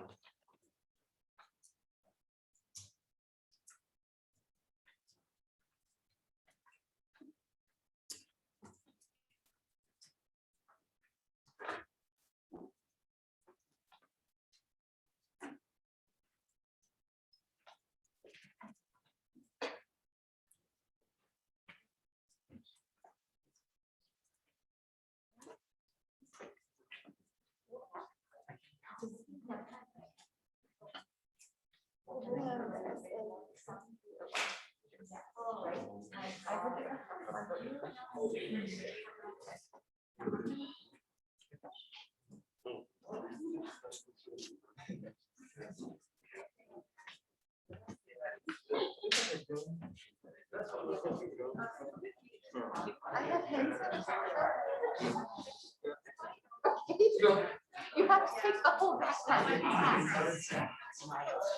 have to, I'm so sorry.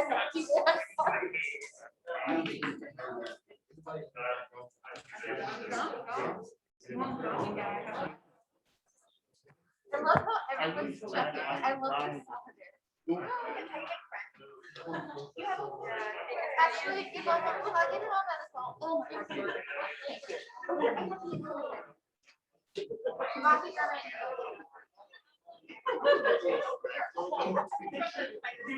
I think we should.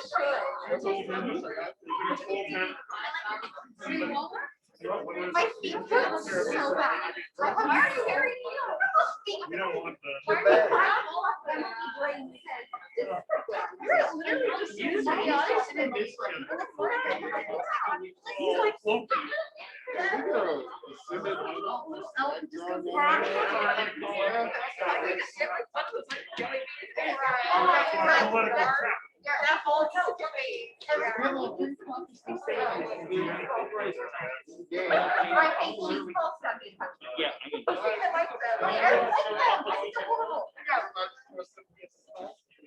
We would do that in band, like during our recess. That's the best thing. Yes. We all eat talk with each other all the time anyways. The number actually has. Did not realize I had to watch so much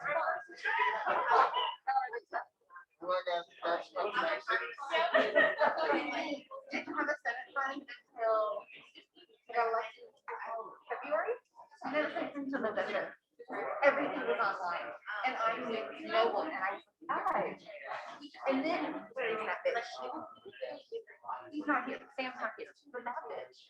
The guy for Senate fund, and I love him with my whole heart. I didn't know we had all the Senate. Ain't nobody told me.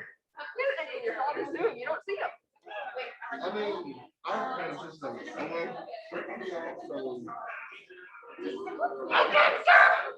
Yes! Well,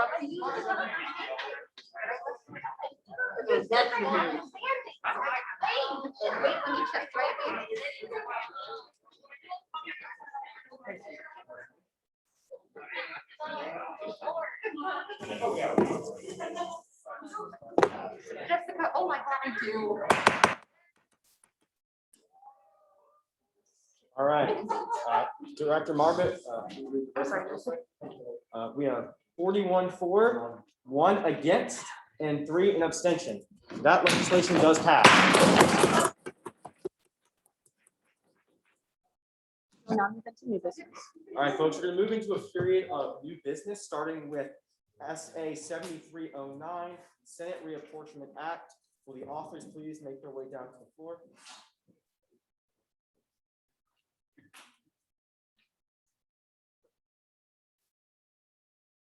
Well, howdy, Senate, Chair Hines Regulations. Howdy. I am joined by, Sam Jefferson, Second Affairs. and every year we do this. Last year it kind of got a little messy. We saw that during spring elections, but here we are to do it right this time. This is the annual reapportionment of Senate caucuses act, and what this does is to make sure that our percentages within the university align with the universities. Chair Teague, you recognize the motion. Chair, finance, apologize. Move to consider that. Are there any seconds? Okay. General consent? Are there any Are there any objections? Okay. See, wait a second. Okay, seeing no objections by general consent, that does pass. Perfect. I don't have to read all this. Go through the numbers. But this makes sure that our university percentages demographic wise match up with our Senate caucuses percentages with the 80 senators that we have. So the changes that are made, if you want to look at the process in which we do this, it's Title 3, Chapter 1, Article 3, Section 2. And the only changes that are being made are College of Education is unfortunately losing 1 senator, so they'll have 3 senators. And engineering is overtaking us all, gaining another 1.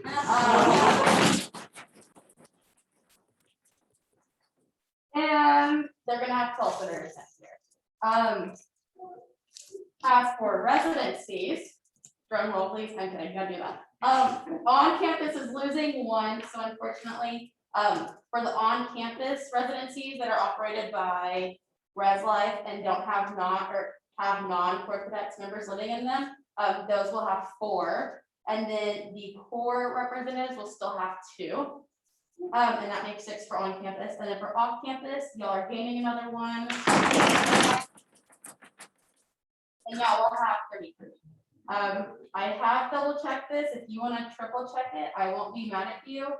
But that adds up to 80 senators.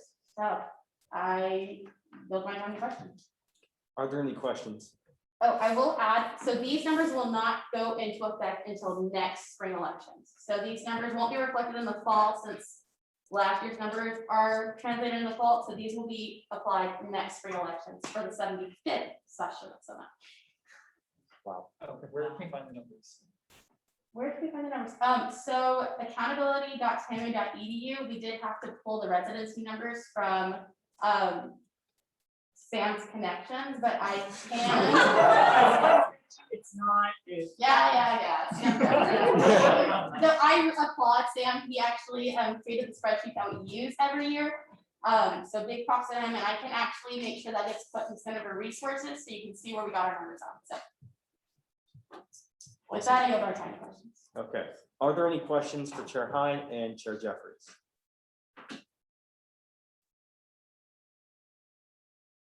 None? All right. And since this is the first reading of this legislation, there is no voting or debate on it, and it will go to Chair Hine's committee. Thanks, guys.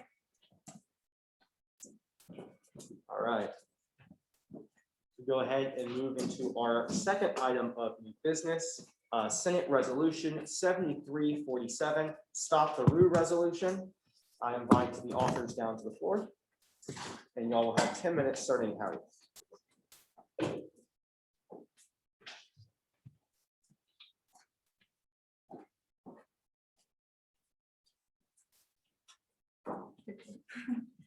Howdy, Senate. Chair Oldak, Community Relations. You've been hearing me talk about the ROO for a while. That stands for Restricted Occupancy Overlay, and so I decided to write this resolution. Mainly just to really enforce that this is not good for students, to really show that this is something that Student Senate doesn't support, and also just so we can be able to better kind of represent and speak on behalf of Senate and the student body, hopefully at city council meetings to be able to fight this. So I'm just gonna start reading it. The Stop the Rue Resolution, a resolution opposing the Restricted Occupancy Overlay Ordinance proposed by College Station City Council.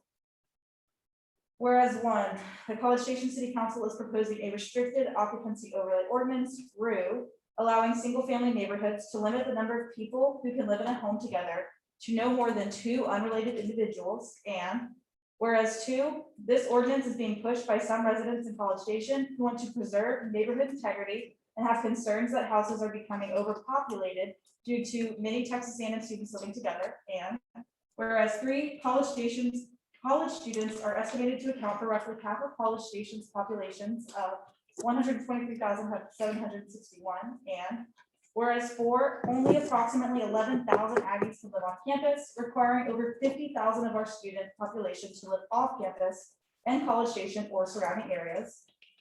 And whereas 5, this ordinance, if passed, would constrict students' options for housing and limit affordability. And whereas 6, the Restricted Occupancy Overlay Ordinance is discriminatory to many students that choose to live in single-family neighborhoods, who often are lower income students that cannot afford the high amenity apartment complexes that are prominent in College Station.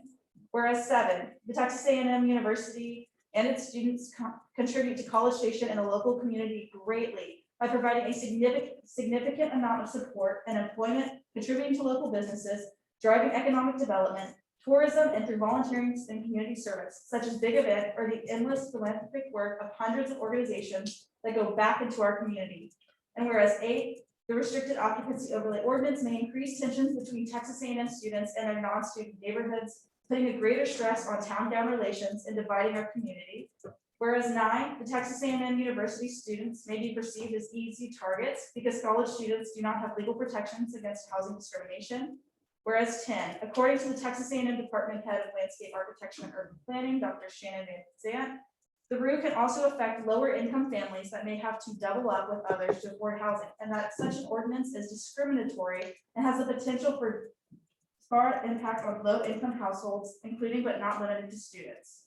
Therefore, let it be resolved, the Texas A&M Student Senate urges the College Station City Council to discontinue the pursuit of the proposed restricted occupancy overlay ordinance. And let it be further resolved too, the Texas A&M Student Senate believes that the restricted occupancy overlay ordinance serves as a tool of exclusion more so than an adequate solution to the problems it is attempting to address. And let it be further resolved 3, the Texas A&M Student Senate believes that although resident complaints about behavior of groups of students may have a real basis, it is easy to stereotype and overgeneralize the behaviors and livelihoods of all students at Texas A&M, making this issue much more complex than using a blanket restriction prohibiting an entire group of people as a solution. And let it be further resolved 4, the Texas A&M Student Senate wishes to work with the College Station City Council to find a solution to residency issues that protect the interests of homeowners and students alike.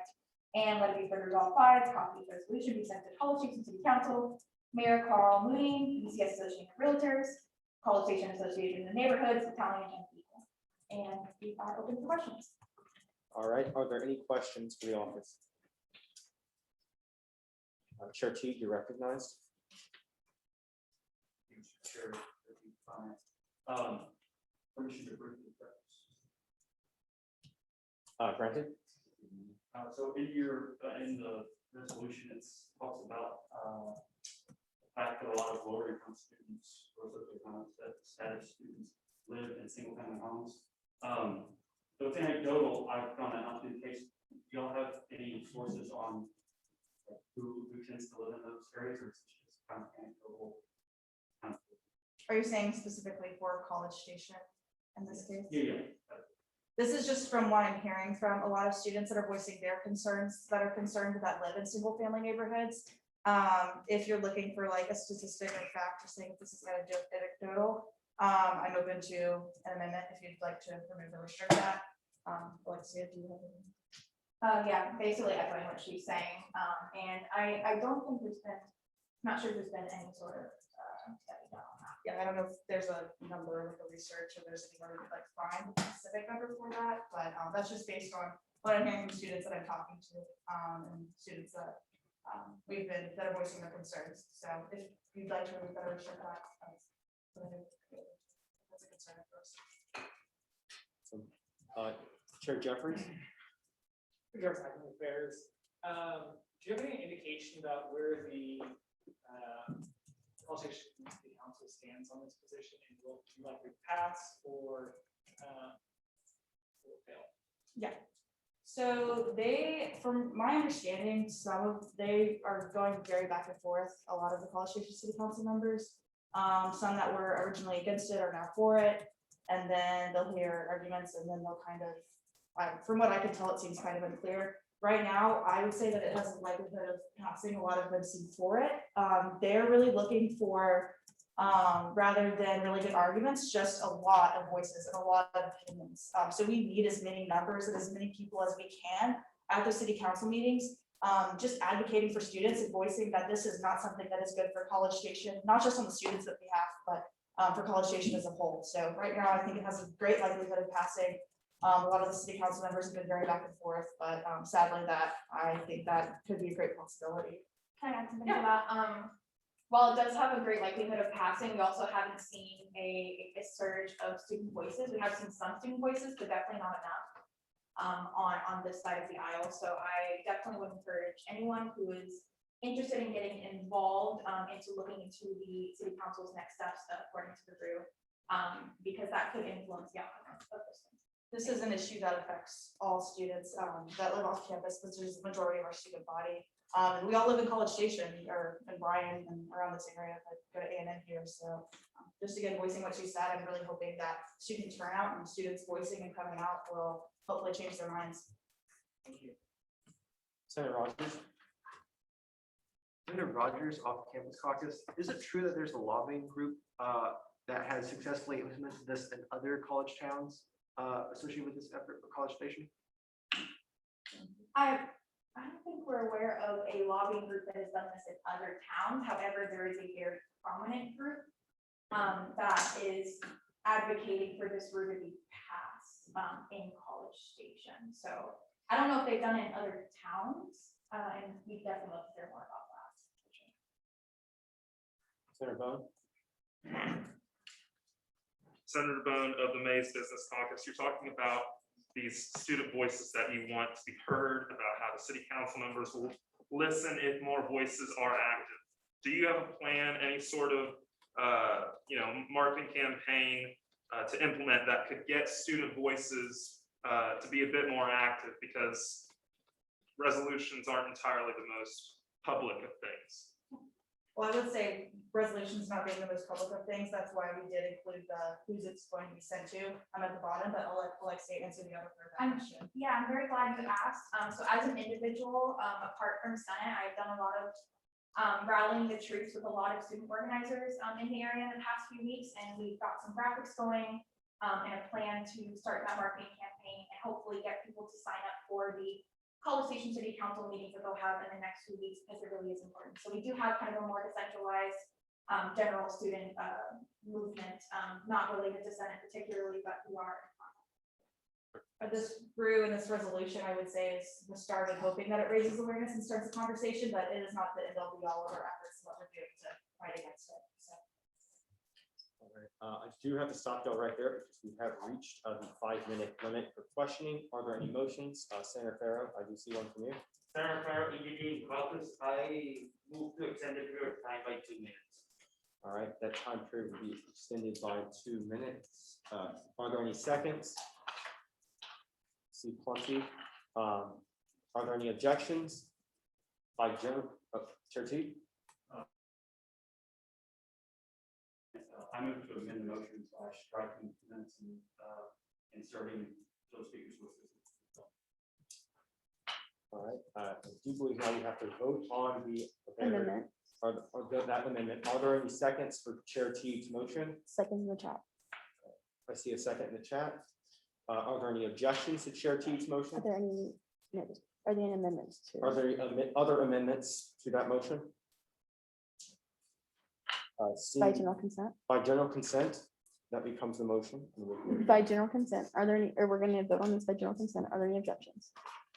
By general consent, are there any objections? Seeing none. That motion is That- amended. That motion is now amended. The motion now is to extend The motion now is to extend the questioning time by exhausting. by the exhausting the speakers. speakers list. Okay, I'm getting it, guys. Are there any amendments? Are there any amendments to that? Seeing none, are there any objections to that? By general consent, we By will general- vote. By general consent, we'll vote. Are there any objections to that? Okay, seeing none, Let's get this time, just in case. Go for it. okay, seeing none, that does pass. Speaker list is exhausted. The speaker list is exhausted.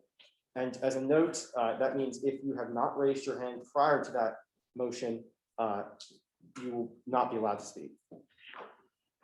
With that, Senator Sophia Chunga Pizarro, my apologies. Granted. Okay, so I lived here for a long time, and I know that you have some insight on this. So what are the effects that similar city council like we had on our college?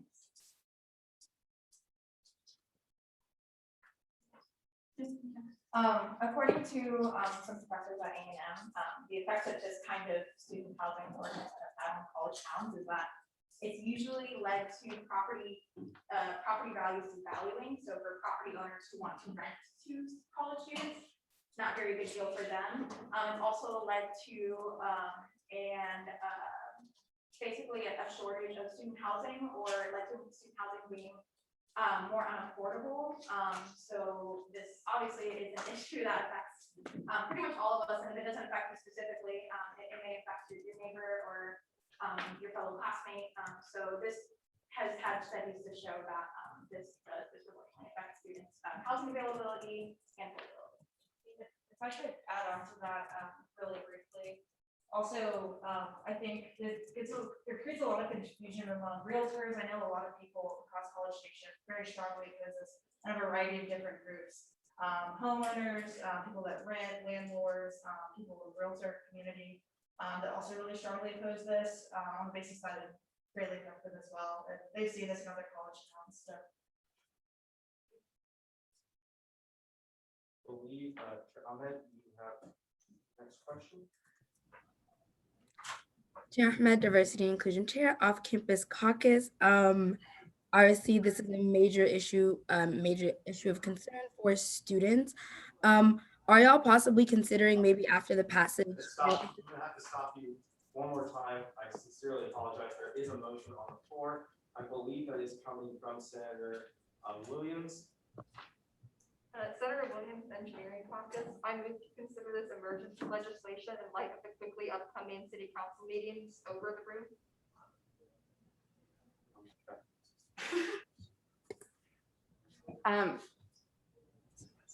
Y'all take that over. So that motion will actually be out of order considering that this is a bill, or not a bill, this is a resolution. The only things that can be considered emergency legislation are bills. So since this is a resolution, it cannot be considered emergency legislation. So Thank you. the good idea, for sure. With that, Chair Ahmed, is you have the floor back once again. I do apologize. Chair Ahmed, Diversity Inclusion Off-Campus Caucus. So my question is a little bit of a two-parter. Hopefully following the passage of this piece, clearly a lot of senators are interested. Would you all be open to, keeping Senate in the loop so that they can be involved on the organizing end? So I see that's a yes, and that's fantastic. And the second part of my question is, hopefully with the passage of this resolution as well, are you open to collaborating with the executive branch, specifically with like VP of Municipal Affairs and Vice President of Communications, to maybe see how we can lead a coordinated, SGA push against the root and really get students involved and really bring in those voices that you guys are looking for that city council meeting? Yeah, that's a great question, and I can answer that. Throughout the entirety of following the route and this Helen LaCrosse, who's the VP of Municipal Affairs. Obviously, we're right in the middle of kind of a process of going into the 74th, and there will be a new VP of Municipal Affairs. But I've been working with her, I've been talking with her, she's in the loop also on everything that's going on, been coordinating with her. And we'll keep continuing to do that. So this is something that across SGA that we are collaborating and sharing information, sharing resources, going to meetings together, things of everything doing that in that nature. So. Awesome. Chair Jeffries. Affairs. Is there any consideration of the enforcement or legality of this group? That I'm going to answer that kind of from opinion, just things I've heard and things I've seen from all of the meetings that I've been sitting into. Currently, what they have now, which is no more than 4, isn't widely enforced. It's difficult to enforce. It basically turns neighbor against neighbor. You have to like spy on your neighbor and for like so many weeks and keep track of license plate numbers and then have all this evidence compiled against them to even have a case to originally present. And then at that case moving forward, usually oftentimes a lot of the problems that they're even bringing up in the first place kind of get resolved as soon as a complaint or some kind of report is made. I think in like the last year, it's been said that there's only been like 2 cases and like 1 conviction at the no more than 4. So and also then it gets on the point of, is it up to the renters, is it the landlords, is it the students, who does that kind of legality and they fall upon? So it's a lot of confusion. It's really hard to enforce. And I would argue that unenforceable in a lot of ways. So you would need that also. No, she basically covered it up. Thank you. Seeing no further questions, y'all are welcome to take your seats. Thanks for the questions, guys. At this time, we're going to go into a period of debate. In the first round of debate, is there any debate against? That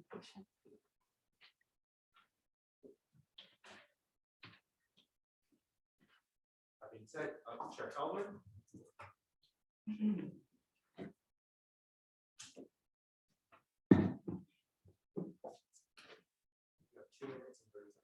Chair Feldman, legislative relations. The one thing I do want to make sure the body knows is that this piece of legislation that is going up within the city council is not mandating that each house is now all of a sudden going to become a two-person maximum occupancy. What it is doing is it gives the HOAs that power. So I do want to make sure that that is known before. And I yield my time to the floor. Chair Feldman, as you move at this time to the floor, we'll move into a period of debate for this legislation. Senators who wish to rise and support this legislation may do so. Senator Williams.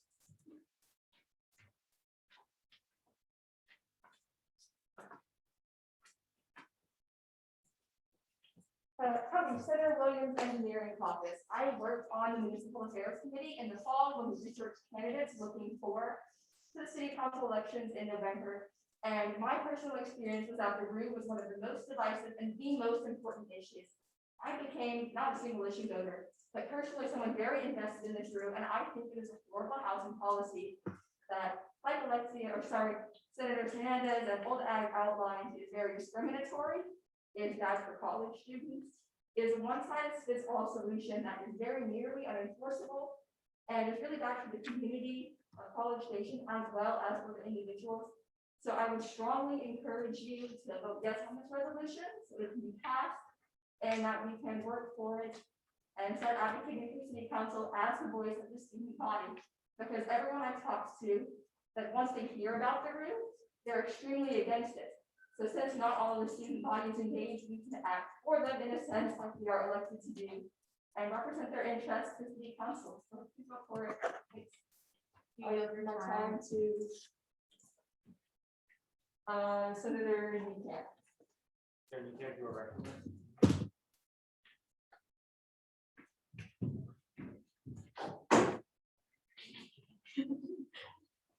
Howdy y'all, Senator Niekamp, Health Science Center. So my major is actually public health, as you can probably guess, shocking. One thing that we focus on when we come into public health is how our housing restrictions, how do they impact people's health? And when we have the ability to raise rates and raise prices and furthermore just discriminate against people and in just housing and in city limits, it causes a direct correlation of negative health. You spend more money on one thing, another thing goes down. And a lot of times that's and give more time to making sure that they can pay the bills.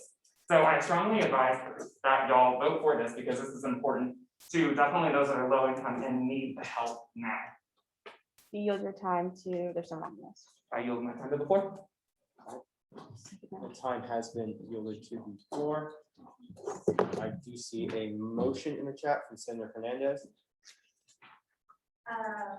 Senator Hernandez, Liberal Arts Caucus, I move to make an amendment to the legislation.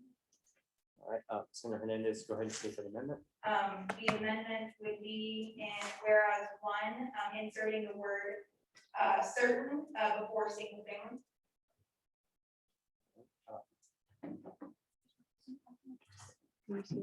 Are there any seconds? I do see a second from Senator Chung Pizarro. And now, debate against. Is there any debate against? Seeing none, Debate for. is there any debate for? Seeing none as well, we're going to go ahead and vote on that amendment. Please use the green check mark if you support that amendment, or the red check mark if you dislike that amendment.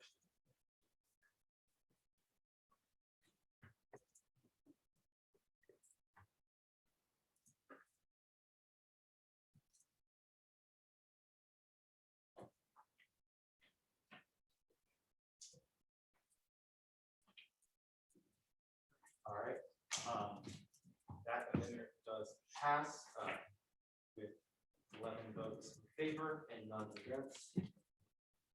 That amendment has now been made. Since that amendment was made in a period of against, are there any senators wanting to speak for? Seeing none, we're going to move into now the third period of debate. Are there any senators that wish to speak against? And any that wish to speak for? I do see a motion from Senator Oldham.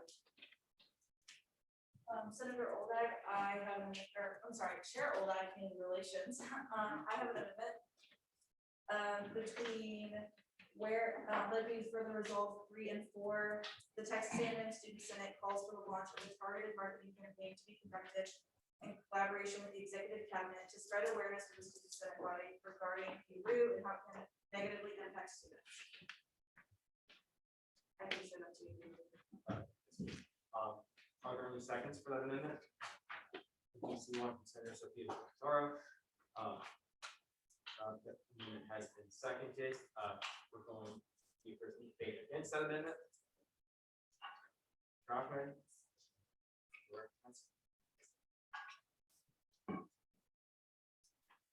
Did you lower your hand? Okay, she lowered her hand. Okay, so there is, she's withdrawn that. So there is now no debate against. Is there any debate for that amendment? Right? Seeing none, we're going to go ahead and now vote on that amendment. All those that wish to support that amendment, please use the green check mark. And then those that do not want to support that amendment, please use the red check mark.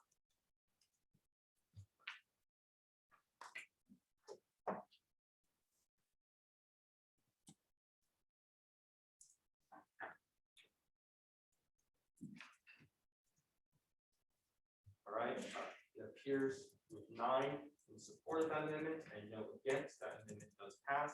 All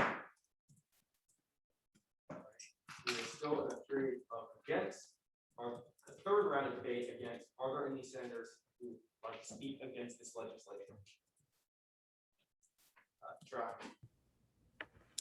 Chair Ahmed, Diversity and Inclusion, Off-Campus Caucus, I do have an amendment to make. All right, please state your amendment.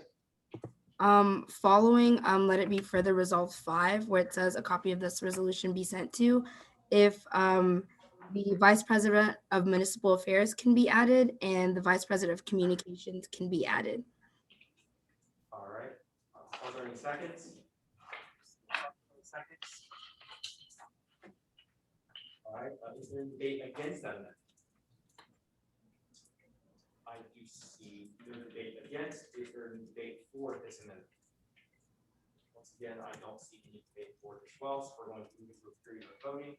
All senators that wish to support Chair Ahmed's amendment, please use the green check mark, the yes, and all those that decline to support this amendment, please use the red X.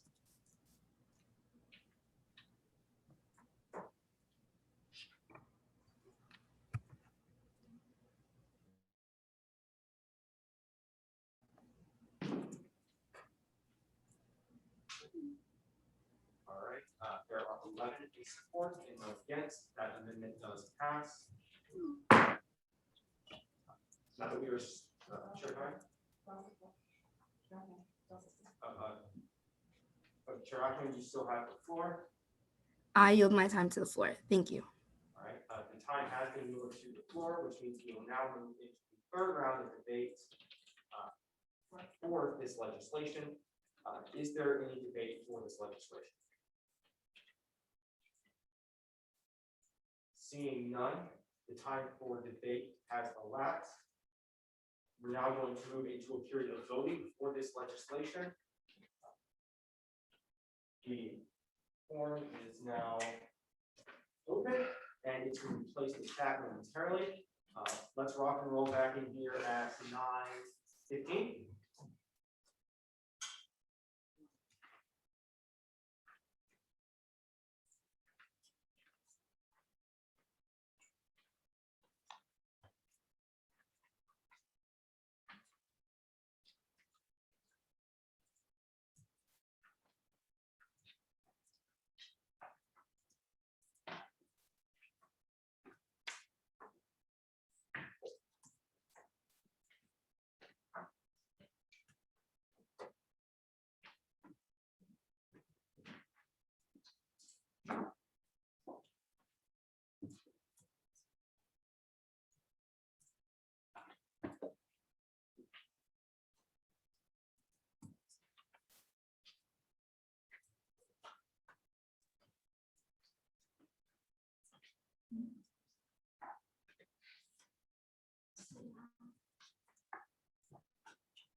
All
right, folks, let's get back to our seats. If your friends are restrooms from the text, don't get back in here.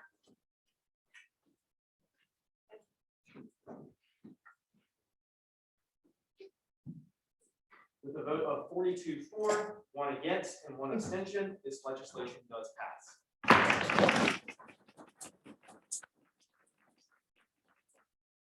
We're now going to move into our third item of new business, SR 7348, support from the Asian American community and anti-hate resolution.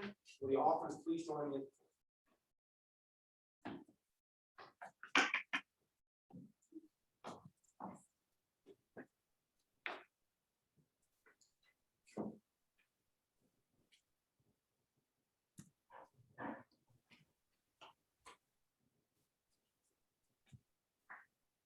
Alexia, would our office need to be unmuted? Yes, Mega, this one, there's also some student authors, Josh and Javier. Me.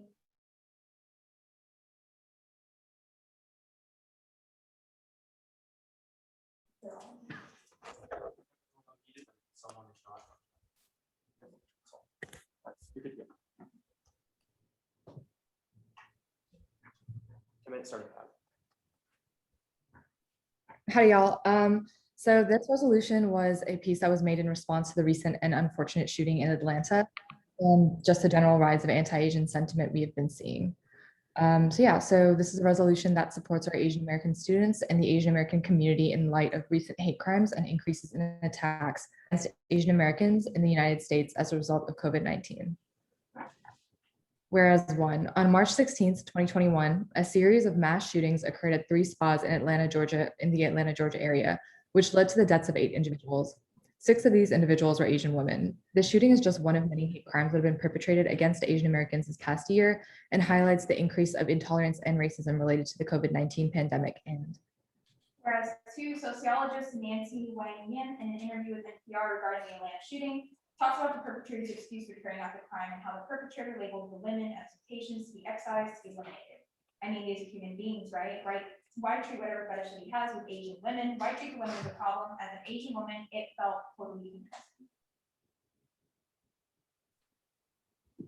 The fetishization of Asian women mentioned previously in whereas 2, along with the sentiment of Asian Americans carrying diseases, is not an original concept that solely started due to COVID-19. So just when UN explains this by revealing that Page Act of 1875 was an act that particularly targeted East Asian women, and it was applied mostly to Chinese women. It was a way to exclude the Chinese population, and they were successful in enacting it against women because they constructed that they carried venereal diseases and that they were temptations for white men. These notions have had lasting harmful impacts on the perception against Asian American women that are seen today. And historically harmful stereotypes and depictions of Asian women have included seductive, immoral, hypersexual traits. and these stereotypes continue to perpetuate a cycle of violence and discrimination against Asian women in the United States. And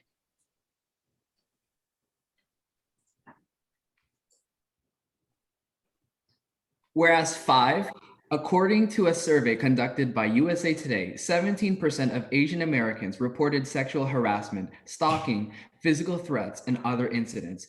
This is an increase of 11% from last year. Half of them said the harassment was spurred by their race or ethnicity. Additionally, 21% of Asian American respondents said they were harassed online. And Whereas 6, on the weekend of March 14th, 2021, an incident occurred in San Antonio where an Asian restaurant was graffitied, "Go back to China," and the words "Kung Flu" were sprayed across the windows. And Whereas 7, for PETA Heritage Month, the Asian President's Council has opened up a forum to let Asian American students have a safe space to share their experiences and frustrations during the COVID-19 pandemic and with discrimination.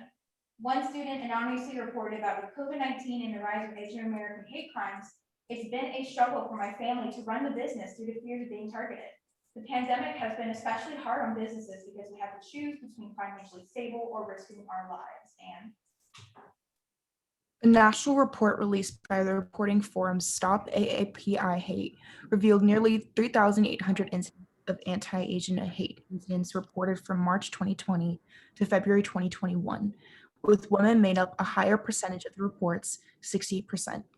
Roughly 503 incidents took place in 2021 alone, and the 3 most common types of incidents reported were verbal harassment, shunning, and physical assault. And Whereas 9, in the same Stop AAPI Hate National Report referenced in Whereas 8, an anonymous individual in College Station, Texas reported that these white males were walking toward me, moved into the street, when they saw me, yelled, "Hey," slur, and then spit at me. And Whereas 10, similarly in the same report, a Pacific Islander from Dallas, Texas, reported that I was at the mall with a friend. I was wearing my apologies, it's covered up on my screen, and was speaking Chamorro when a woman coughed and said, "You and your people are the reason why we have Corona." She then said, "Go and sail a boat back to your island." whereas 11, the model minority myth is a stereotype of Asian success that has historically been used as a tool to undermine anti-Asian sentiment and pit members of the Asian community against each other. Asian Americans, especially those with lower socioeconomic status who don't fit the model minority stereotype, are more susceptible to sexual and physical violence, as seen in the recent mass shootings. Also, the model minority myth has been used to put down other minorities, such as Hispanic and Black communities, to discredit systematic inequalities and discrepancies. 18th, 2021, Interim President Junkin sent out a university-wide email reaffirming the Interim Vice President and Associate Provost for Diversity, Dr. McGowan's message saying, "Incidents of hate crimes against the Asian American Pacific Islander community have increased at an alarming rate over the past year. The pandemic has brought a great deal of uncertainty to our lives, along with the potential for misinformation that can be harmful or destructive to our campus and communities. It is the shared responsibility of all of us to embrace and support individuals from a wide range of identities, perspectives, viewpoints, and experiences with full understanding and sensitivity." therefore, let it be resolved, the Texas A&M Student Senate condemns acts of violence or hate against the Asian American community or any community, and stands in solidarity with Asian American students at Texas A&M that have experienced racism or the ramifications of racism during these difficult times. And or let it be resolved too, the Texas A&M Student Senate recognizes that taking appropriate steps to eliminate racism requires standing in solidarity with other historically marginalized groups that also experience discrimination faced towards their communities. And let it further be resolved 3, that the 73rd session of the Student Senate recognizes that hateful speech and behavior do not represent our Aggie core values of respect, integrity, excellence, and let it be further resolved 4, the 73rd session of Student Senate supports all minority groups affected by negative racial and xenophobic sentiments during this COVID-19 pandemic, and encourages all Aggies to utilize resources just to stop hate, the Stop Hate Initiative or the Tell Somebody Online forum to report any harmful or hateful activities and to reach out to counseling and psychological services and helpline as needed. And further resolve 5, here we go. Sorry. Let this be sent to Asian President's Council, the Battalion, the Department of Health and Social Services, Council Minority Student Affairs, Arab Student Association, Chinese Student Association, Vietnamese Student Association, Hindu Student Association, Institute for the Development and Education of Asian American Leaders, Indian Student Association, International Student Association, Muslim Student Association, Philippine Student Association, Pakistani Student Association, Persian Student Association, Japanese Language and Culture Club, Taiwanese American Student Association, Asian American University, Akatani, Beta Tau Omega Fraternity, Chi Chi Beta Fraternity, Delta Kappa Delta Fraternity, Epic Movement Gamma Beta Fraternity, Korean Dance Association, Omega Phi Gamma, Rho Delta Pi Sorority, Sigma Phi Omega Sorority, Society of Asian Scientists and Engineers, with Texas A&M, Korean Student Association, Multicultural Association of Business Students, Indonesian Student Association, Multicultural Geek Council, Addis Abbeys, and the Bangladesh Student Association.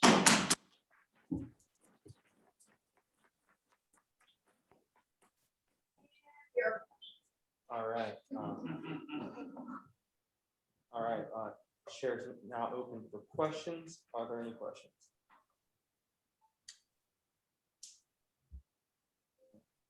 I see none. All right, we're now moving to a period of debate. You have a seat. All right, first period of debate, is there support, or excuse me, is there any debate against this legislation?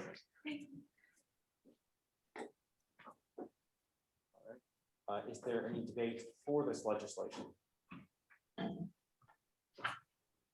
All right, now, once again, is there any debate against this legislation? And is there a debate? Senator Rogers, I do see a hand raised for debate against. You are recognized. Senator Rogers, Off-Campus Caucus. I move to amend this motion by adding myself as a sponsor and anyone else who fills out the sponsorship. All right, I see plenty of seconds. Are there any moving forward with general consent, are there any objections to that amendment? Wait, yeah, that amendment? All right, seeing none, that amendment does pass. Please fill out that form, and to the new senators, I will get you guys a link as well, assist you with that. Thank you, Brogan, for putting that in the chat. We were in a form of debate against, now we're moving back into debate 4 in the second round debate. I am seeing no hands raised. So now we're going to move to the third round of debate. Is there any debate against? All right, seeing none, is there any debate for?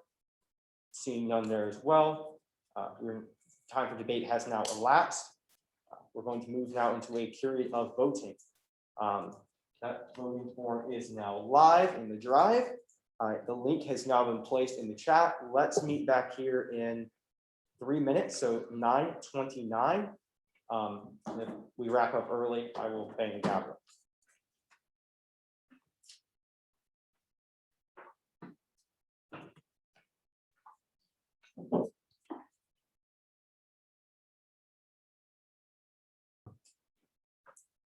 One additional note, since we do have a brief pause in the room, any senators wishing to put legislation in the open session folder are reminded and encouraged to do so at the present moment to make it a lot more efficient once we reach that time period. So once again, please place that in that folder and we will get to it as soon as possible.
All right, folks, 42 for, 0 against, and 1 abstention. That legislation does pass.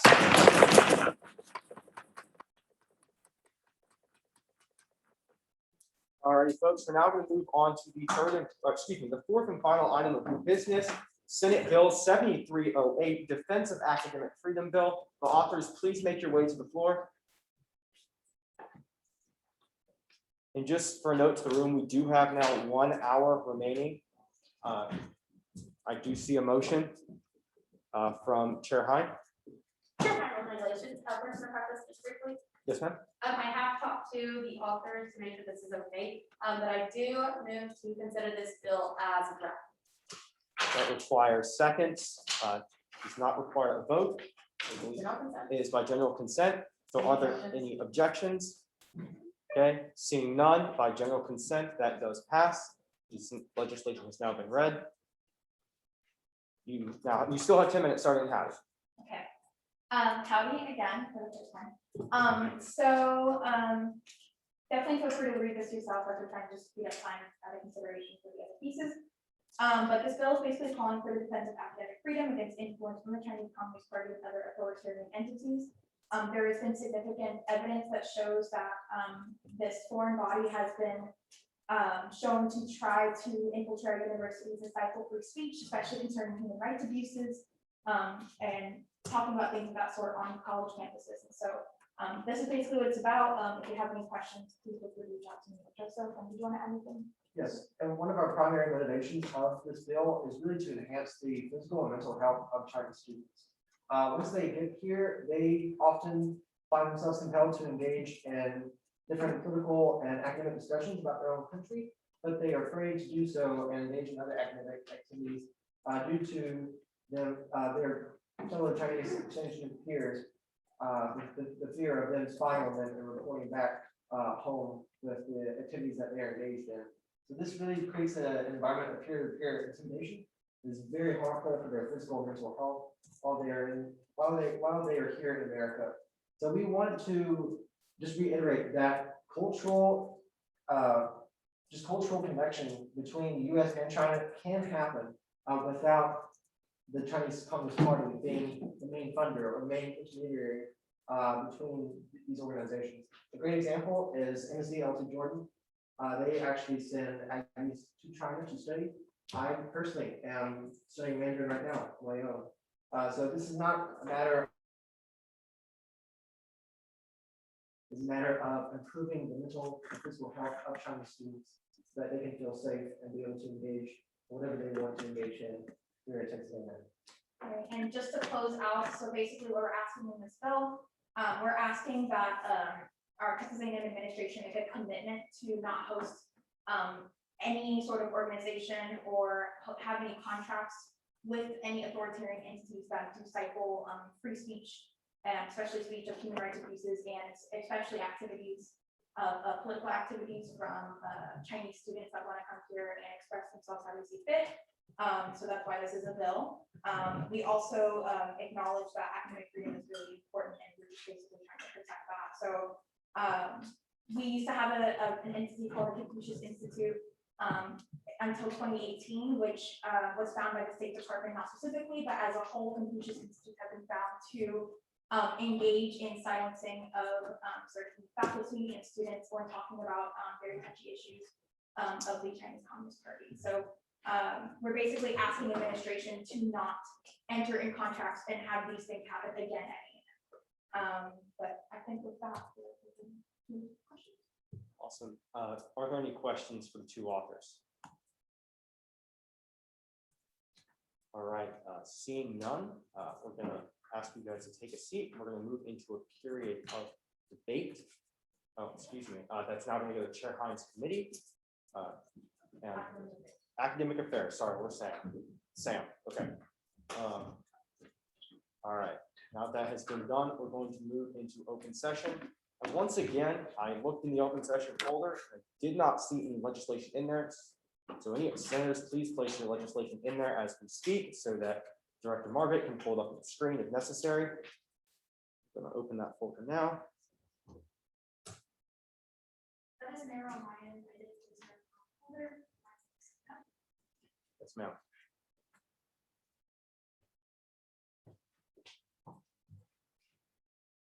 All right. And Chair Jeffries, the bill regarding defense of academic freedom has been sent to your committee. Okay.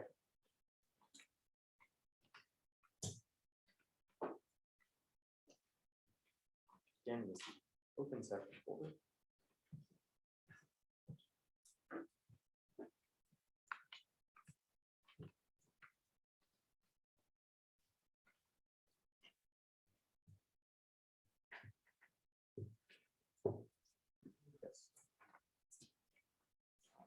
Do you see a motion from Chair Jeffries? Here's Academic Affairs. I move to bring Texas A&M administrators and administrative professionals association resolution to the board. I did email it to both your email and to the operations email due to the constraints within the open sessions folder. All right, and you said you emailed it to us?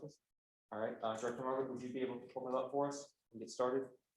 Mr. Jeffries, you are recognized. I'm sorry. Are there any seconds? All right, I do see a significant number of seconds. That means, Mr. Jeffries, you are welcome to spend time on the floor.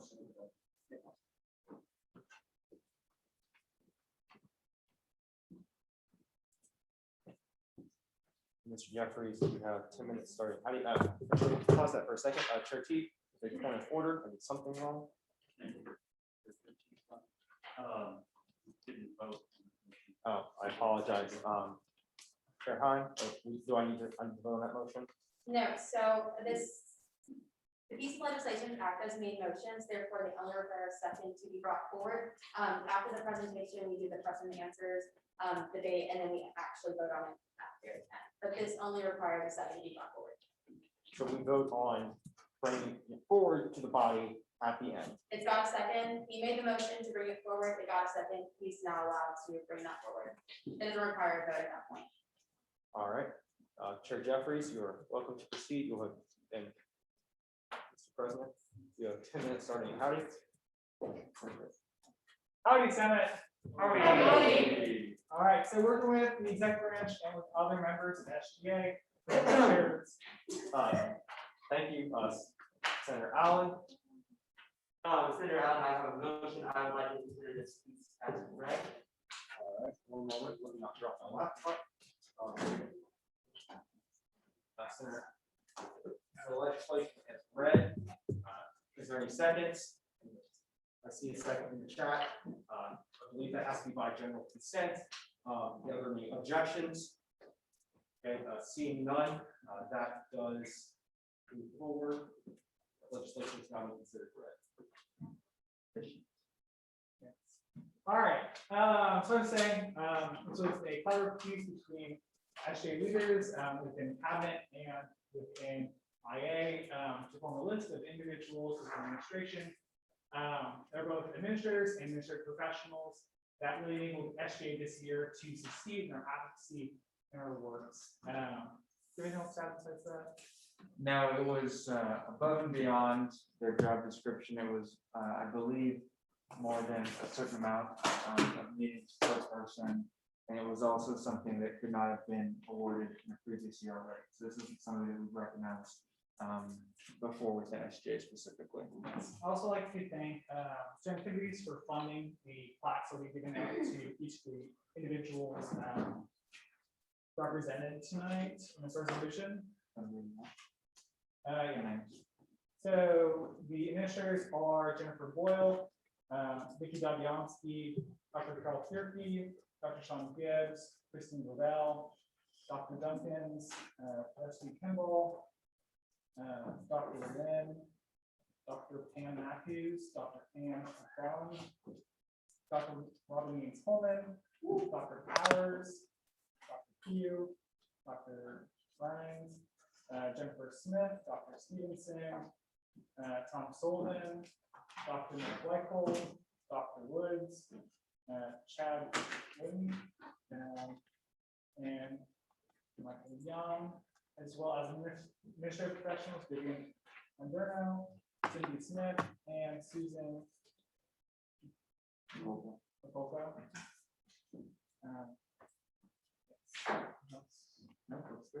All right, we are open to questions. All right. Back over. Are there any questions for Chair Jeffries? Senator Farrow?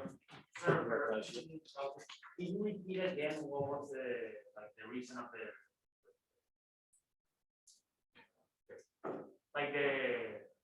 For the award? yes, Sure, he's gonna pull it up real quick. Yeah, so for each of them, the individual must have gone beyond the previous standards set forth by themselves in the past or by the previous position holder or in a newly created position. The individual must have not been recognized by SGA with an award within the past 4 years, and given a certain job description, like as a administrator. And also, just kind of the way we did it is, this was some parameters, so we could make sure it wasn't to everyone we've ever spoken to. And we asked our cabinet members for their list specifically. I know Sam and I did the same, and so it was combined from whoever submitted their names from Kevin and I respectively. So whoever they kind of, the point person that they would say, yes, this is the person that was integral to my position that year. So that's kind of how we solicited the names themselves. Thank you. Are there any further questions? And if you do message in the chat, I do ask that my operations team let me know, as my laptop has decided not to function at the moment.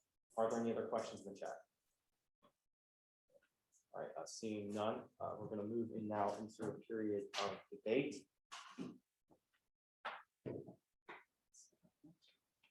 All right. All those against this legislation? We do have a motion.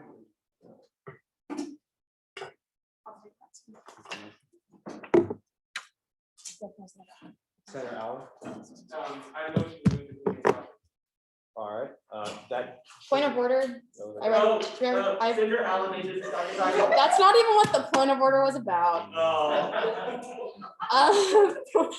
Chair Hine, rules and regulations, I rise to a point of order. Our SGA code states that the previous question cannot be brought forth unless there's been one round of debate. I'm sorry. All right, so in order to get that one round of debate, are there any against this legislation? Do not see any. Not yet. I'm No. going to 4. All right, are there any for this legislation? All right, debate is now one-sided. And we're now going to move into a period of voting. One moment for my operations team to get that together. I apologize. I haven't been creating a ballot. One moment.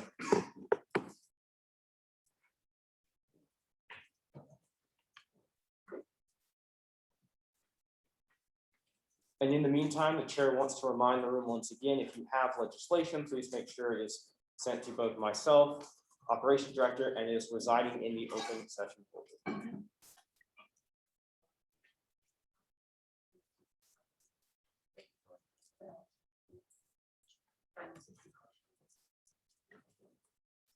Oh.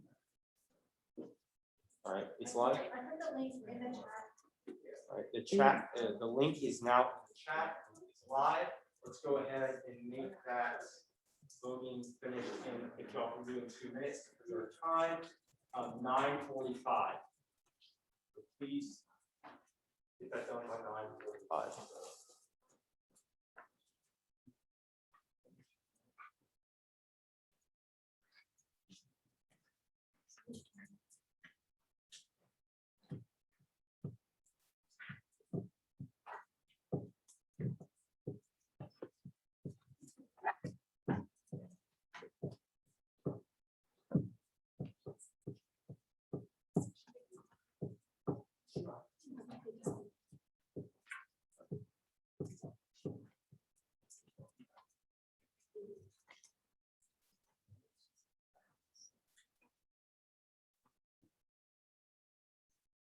Just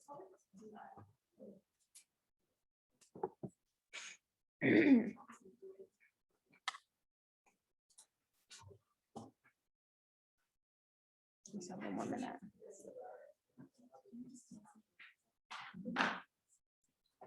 And once again, just a reminder, we now have less than a minute left of voting, so please get those votes in. There is a lot of legislation to get to in open session.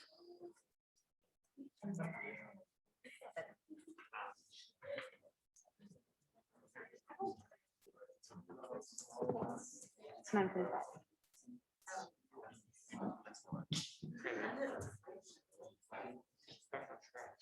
Okay.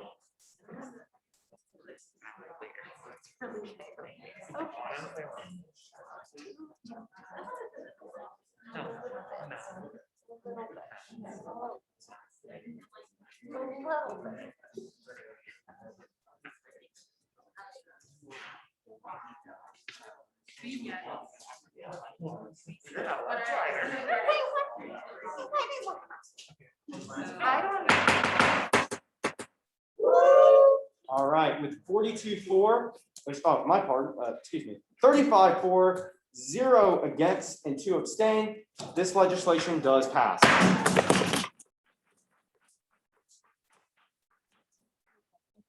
All right, we are now back in a period of open session. Are there any motions? I just put it in the chat for me. Uh, Recognize me? Yes, Chair Hine, the motion. Chair Hine, Rules and Regulations. I would like to bring forward the Annual Election Regulations Review Act. Senator Allen. That is a second to bring that forward. Thank you. And then Executive Director Marvitt, are you still gonna have to screen share it? Cool. All right. And if you Senator Allen with a motion. I motion to consider this, no, Senator Allen made this a copy. I motion to consider this piece of right. All right, are there any seconds? I see multiple in the room. We do that by general consent. Are there any objections? I'm expecting there to be none. Look at the computer. 1 second. All right, there are none. So we're going to move forward. That legislation being read, you still have 10 minutes starting out. All right, County Senate, Chair Hine, Rules and Regulations. I am joined here today with Election Commissioner Maxwell, who will be presenting this piece of or slideshow just to provide a little bit of clarity. We were actually already planning to consider this piece as well as another piece tonight as read, and instead break those pieces down of what we're changing into a PowerPoint. That way it's more digestible for y'all instead of having to listen to us read about subsection F. So this is a better way to present this, and I'll let Election Commissioner Maxwell take it away. Awesome. Thank you, Megan. Howdy, Senate. Thank you guys for having me this evening. Carrie, feel free to move to the next slide. But as Megan has mentioned, this is just going to be a quick run through of kind of the changes that we're hoping to make this spring. As a reminder, all information contained here is produced in reflection of the fall 2020 and spring 2021 student body elections. Our overarching goal is to ensure the fairness of the election in conjunction with fair opportunity and treatment of candidates. So you can move forward. So first, we are wishing to make some changes to co-candidacy, and that would be scratching for all positions except class agents. This is just because it has really no effect on violations, on documentation, on anything like that. So we believe it exists as an administrative formality, and at this point only needs to be relevant for class agent teams. Move forward. Additionally, the definition of a supporter is very ambiguous, but it also assigns a lot of undue responsibility to candidates for the actions of any student who may promote them. And that's just unreasonable to expect a candidate to vet every single individual that they encourage to share a social media post, wear a promotional pin, etc. So we just wish to change the verbiage slightly to say as a delegate rather than say on the behalf of. Additionally, campaign staff, the term is used at multiple points within the election regulations. However, it is never defined because of the potential adjustments that will be made to the definition of a supporter. It can become synonymous with that definition. Thus, we would like to replace all occurrences or all instances of the term campaign staff with the term their supporters. Next, we get pretty regular questions regarding general campaigning and exactly what candidates can do during that time period, as it's not specified within the rules. The term actively campaign is not obviously synonymous with the same restricted activity that thus becomes permissible during general campaigning.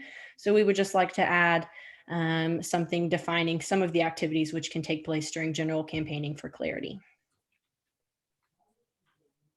As far as major violations, the current definition of major violations is somewhat sloppy and ambiguous, and better formatting this sentence and changing minor verbiage can help to define the context of things like ethics violations and add clarity to interpretation. Like we're looking at the instance of maybe campaign ethics rather than generalized ethics and things of that nature.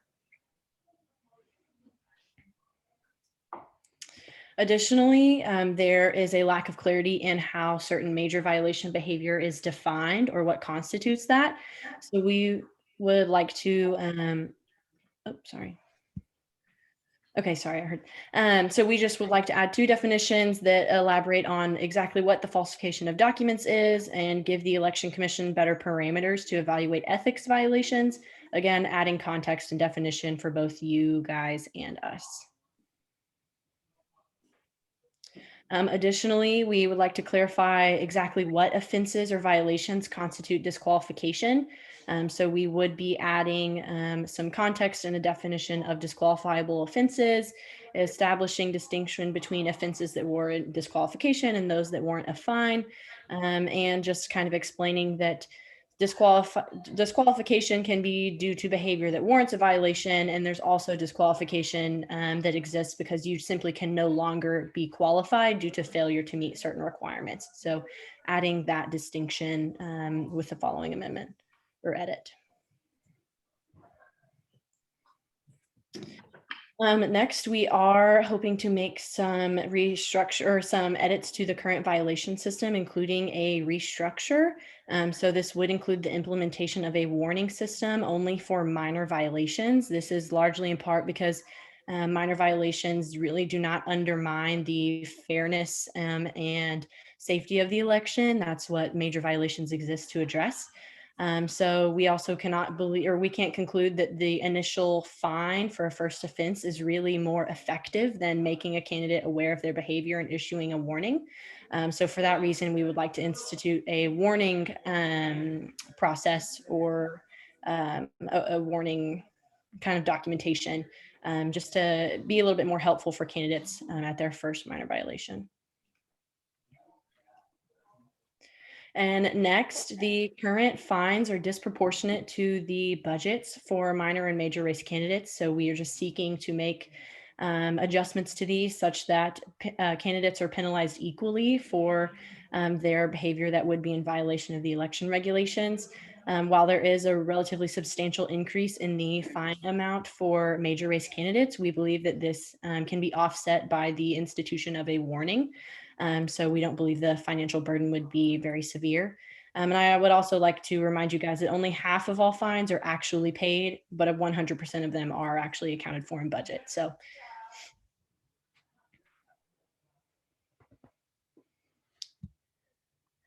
next, we would like to add some opportunity within the commission-sponsored campaigning to define how a student organization might be able to seek endorsement from or sponsorship from the Election Commission to host a campaign event.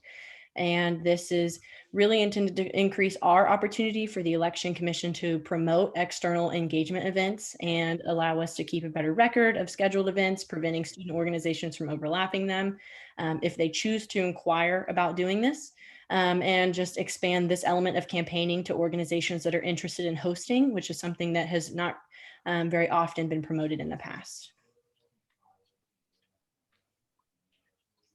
Next, we just felt like some of the restrictions that existed on the use of live animals in campaigning were unfair or excessive. So we would like to allow for live animals to be permitted in photographs, but to ensure that our beloved university mascot is not exploited, just to further clarify how Revly cannot be used as a form or in campaigning. And lastly, there are some rules that come together that show us that paid social media ads cannot be displayed until the start of general campaigning. But we just want to summarize these together and add a little caveat that makes this much more direct. And lastly, because we are considering making adjustments to co-candidacy, there is the question to consider of how that will affect shared materials. So we would just like to make this change that would solve that issue and state that campaign materials bearing the name of more than one candidate are essentially treated the same as if a co-candidate or a set of co-candidates were to file their expense reports. You know, one must contain original receipts and the others must contain photocopies. So this is just a necessary adjustment in the event that we are able to do away with co-candidacy. And that is all I've got for you guys. Thank you. I do want to commend Commissioner Maxwell and her commission for doing a really good job of catching these things throughout the student body elections. To preserve time, if we want to save, we're going to yield to questions to better discuss those questions and give you an actual answer. We encourage you to attend my committee meeting, which will be set at a time tomorrow and sent out Friday. That's where Commissioner Maxwell will be joining us, as well as other commission members, to give you all more of an oversight of what goes into amending the election regulations. But we are open to questions. Are there any questions for Chair Hein or the election commissioner? My apologies, folks. Here we go. No, that's not it. I hear a point of order happening. So what's happening, Sam? Okay. Oh, thank you. Okay, we're good. No questions. Fantastic. All right. That being said, that legislation is now going to Chair Hein's committee. We will now be once again looking for a new legislation to introduce an open session. I have a motion in the chat. There is a motion in the chat. Who's the motion from? Oh, Chair Hein. Chair Hein, rules and regulations, I would like to bring forth the end of session omnibus act. All right, I do see a second from Senator Allen.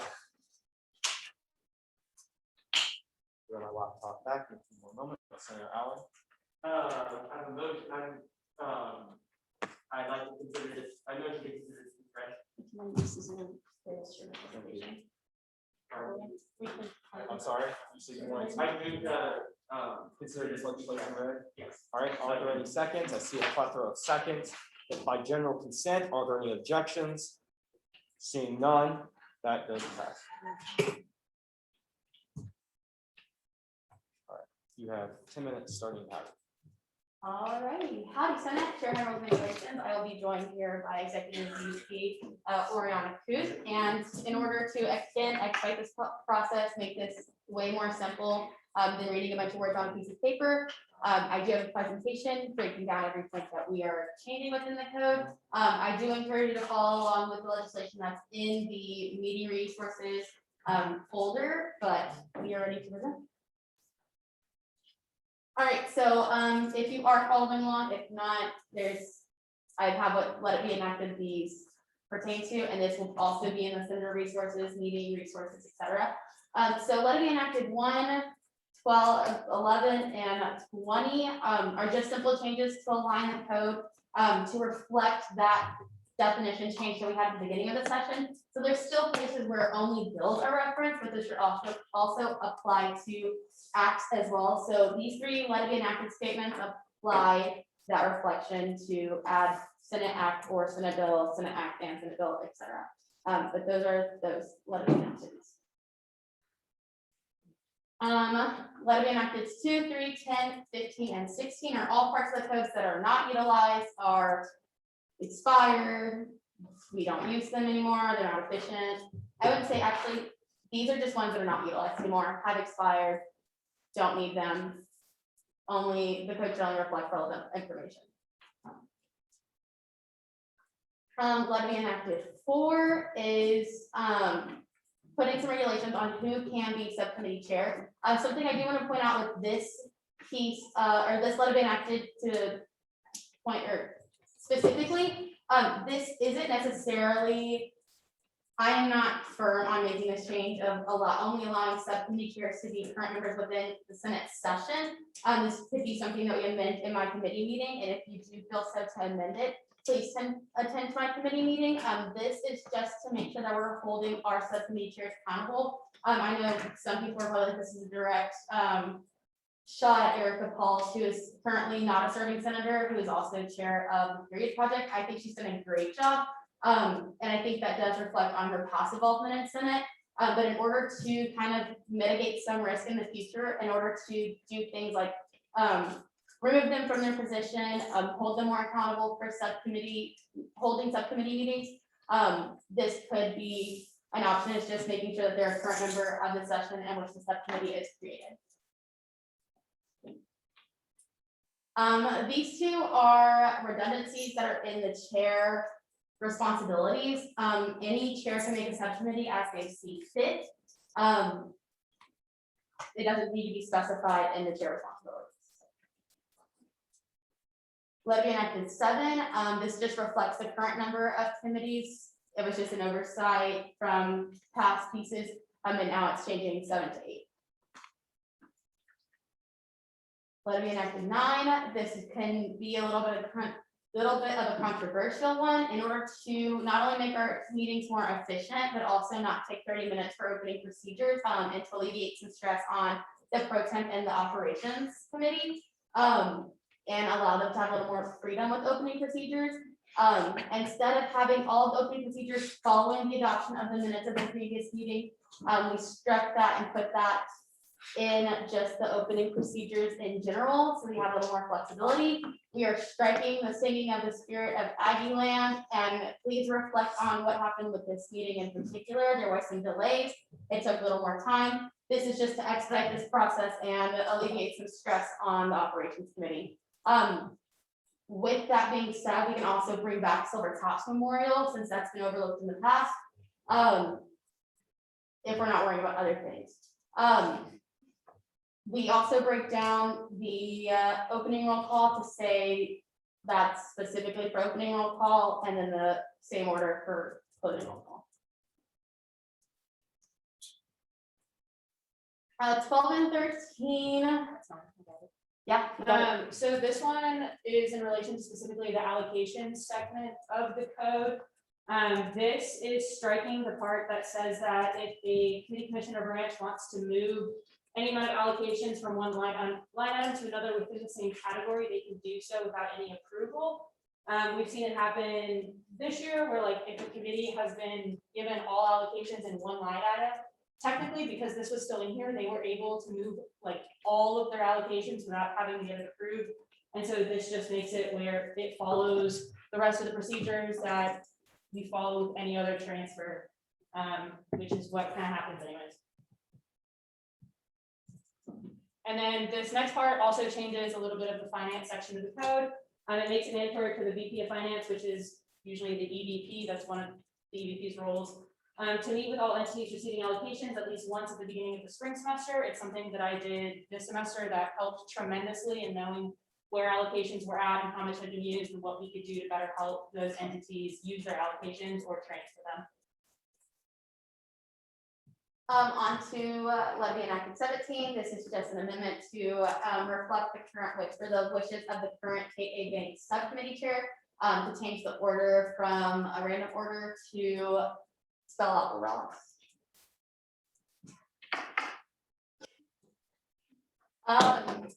18 and 19. So the TAPS program is a really unique program where students are actually put into TAPS to get out of TAPS. So we've seen some problems in past sessions where the TAPS caucus has many vacancies over courses of multiple sessions. And that problem arises from senators having to resign and leave the TAPS caucus because they have to change their major or academic college because the TAPS program is making them change their academic college. So feel free to disagree, but if someone goes into TAPS, stays in TAPS and does their classes, and then actually sees that transition out of TAPS, they have a better viewpoint of what a TAPS senator is than someone who's still in TAPS, because it's a 3-part process. So these 2 amendments would just be allowing TAPS senators to stay in their caucus as TAPS senators through the remainder of caucus. Now, at the end of their term, they would have to run as their current academic college or their current constituency within residencies. So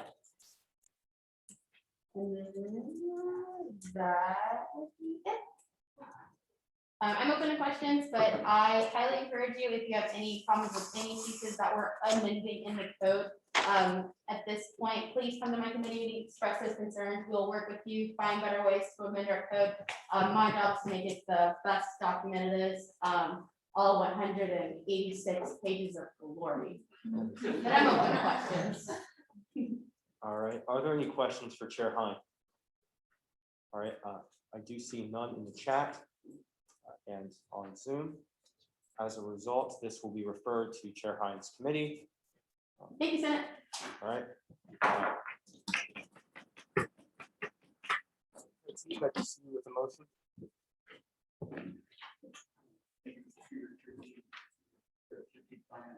I move to bring to the floor. That's all I agree that. Or Commission and ARC reallocation approval resolution. Are there any seconds? I see a plethora. Steve, turn on down the floor. You have 10 minutes starting. Howdy. Actually, hold that. Senator Allen. Before Senator Allen speaks, President, don't consider this read. Mr. On. I will be quick, I promise. All right, 10 minutes starting. Howdy. Howdy. So this is the LR Commission ARC reallocation. Approve a resolution. This resolution permit the reallocation of SGA funds from the Legislative Relations Commission to be better utilized by the Ag Recruitment Committee. It's introduced by myself as finance chair, as well as Ms. Scoop as EVP. Whereas the COVID-19 pandemic has made long-term funding possible, and whereas the Legislative Relations Commission has originally allocated $850 for travel to Austin to advocate for students in the legislative session, and whereas LR has been forced to advocate virtually due to the COVID-19 pandemic, and whereas the Ag Recruitment Committee now has an unforeseen financial need for $265 for binders for the conference due to a change in plans for COVID-19 restriction lifting, and therefore let it be resolved, the Texas A&M University Student Senate approves the reallocation of $265 from the travel expenses program category from the Legislative Relations Commission allocations into the supplies and materials operations category for Ag Recruitment Committee allocations. Let me further result to resolution be sent to Cedric Malley, LR Commissioner, Ag Recruitment Committee, Department of Student Activities, Funding Department, Trumper T Finance Committee Chair, and Orion Executive Vice President. Won't stand ready for questions.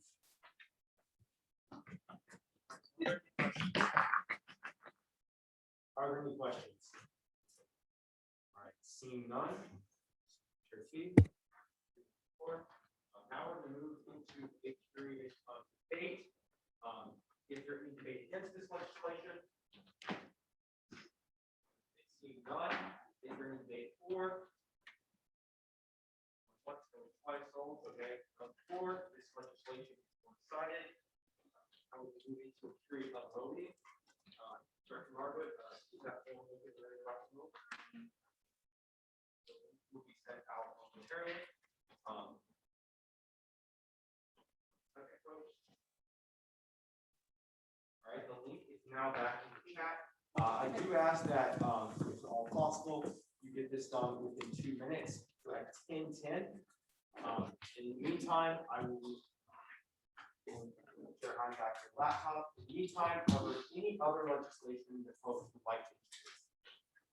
Chair Jeffries. It is out of order, so actually I can't do that. Sorry. And Please direct any other.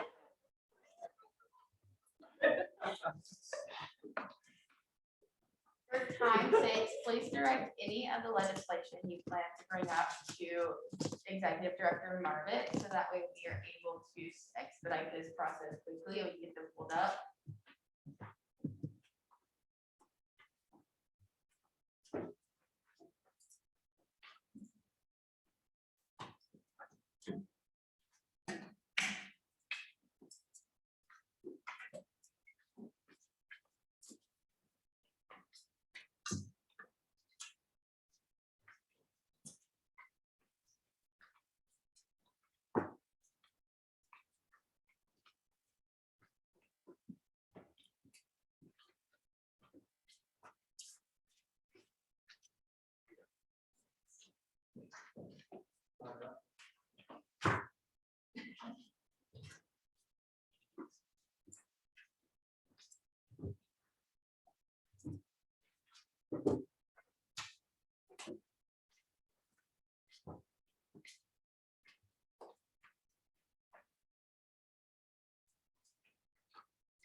In favor, 2 an abstention. This legislation does pass.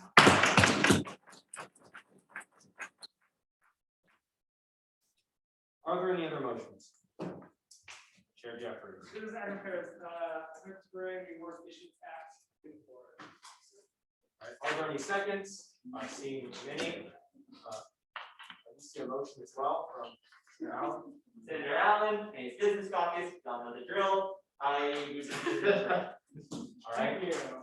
Are there any seconds? I see many. By general consent, are there any objections? Seeing none. All right, Mr. Jeffries, you do have the floor. All right, how do you say Secretary? We are running damage control on time, so it's an act to define in code, some words we can give out. Yeah, it's a new committee, it's in the Slack, if you want to read the entire thing. So it's running so long, I'm completely there. And if you have any questions, anything else, ask me. All right, it's been referred to Chair Hines committee. All right, fantastic. Awesome.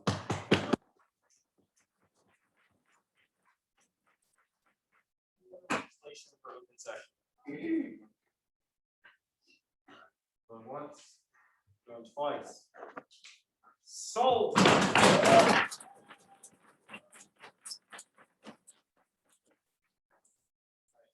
Chair Coleman. All right. Chair Hines with a motion. Chair time, rules and regulations, this is my favorite motion to make. I move to move committee reports and executive reports.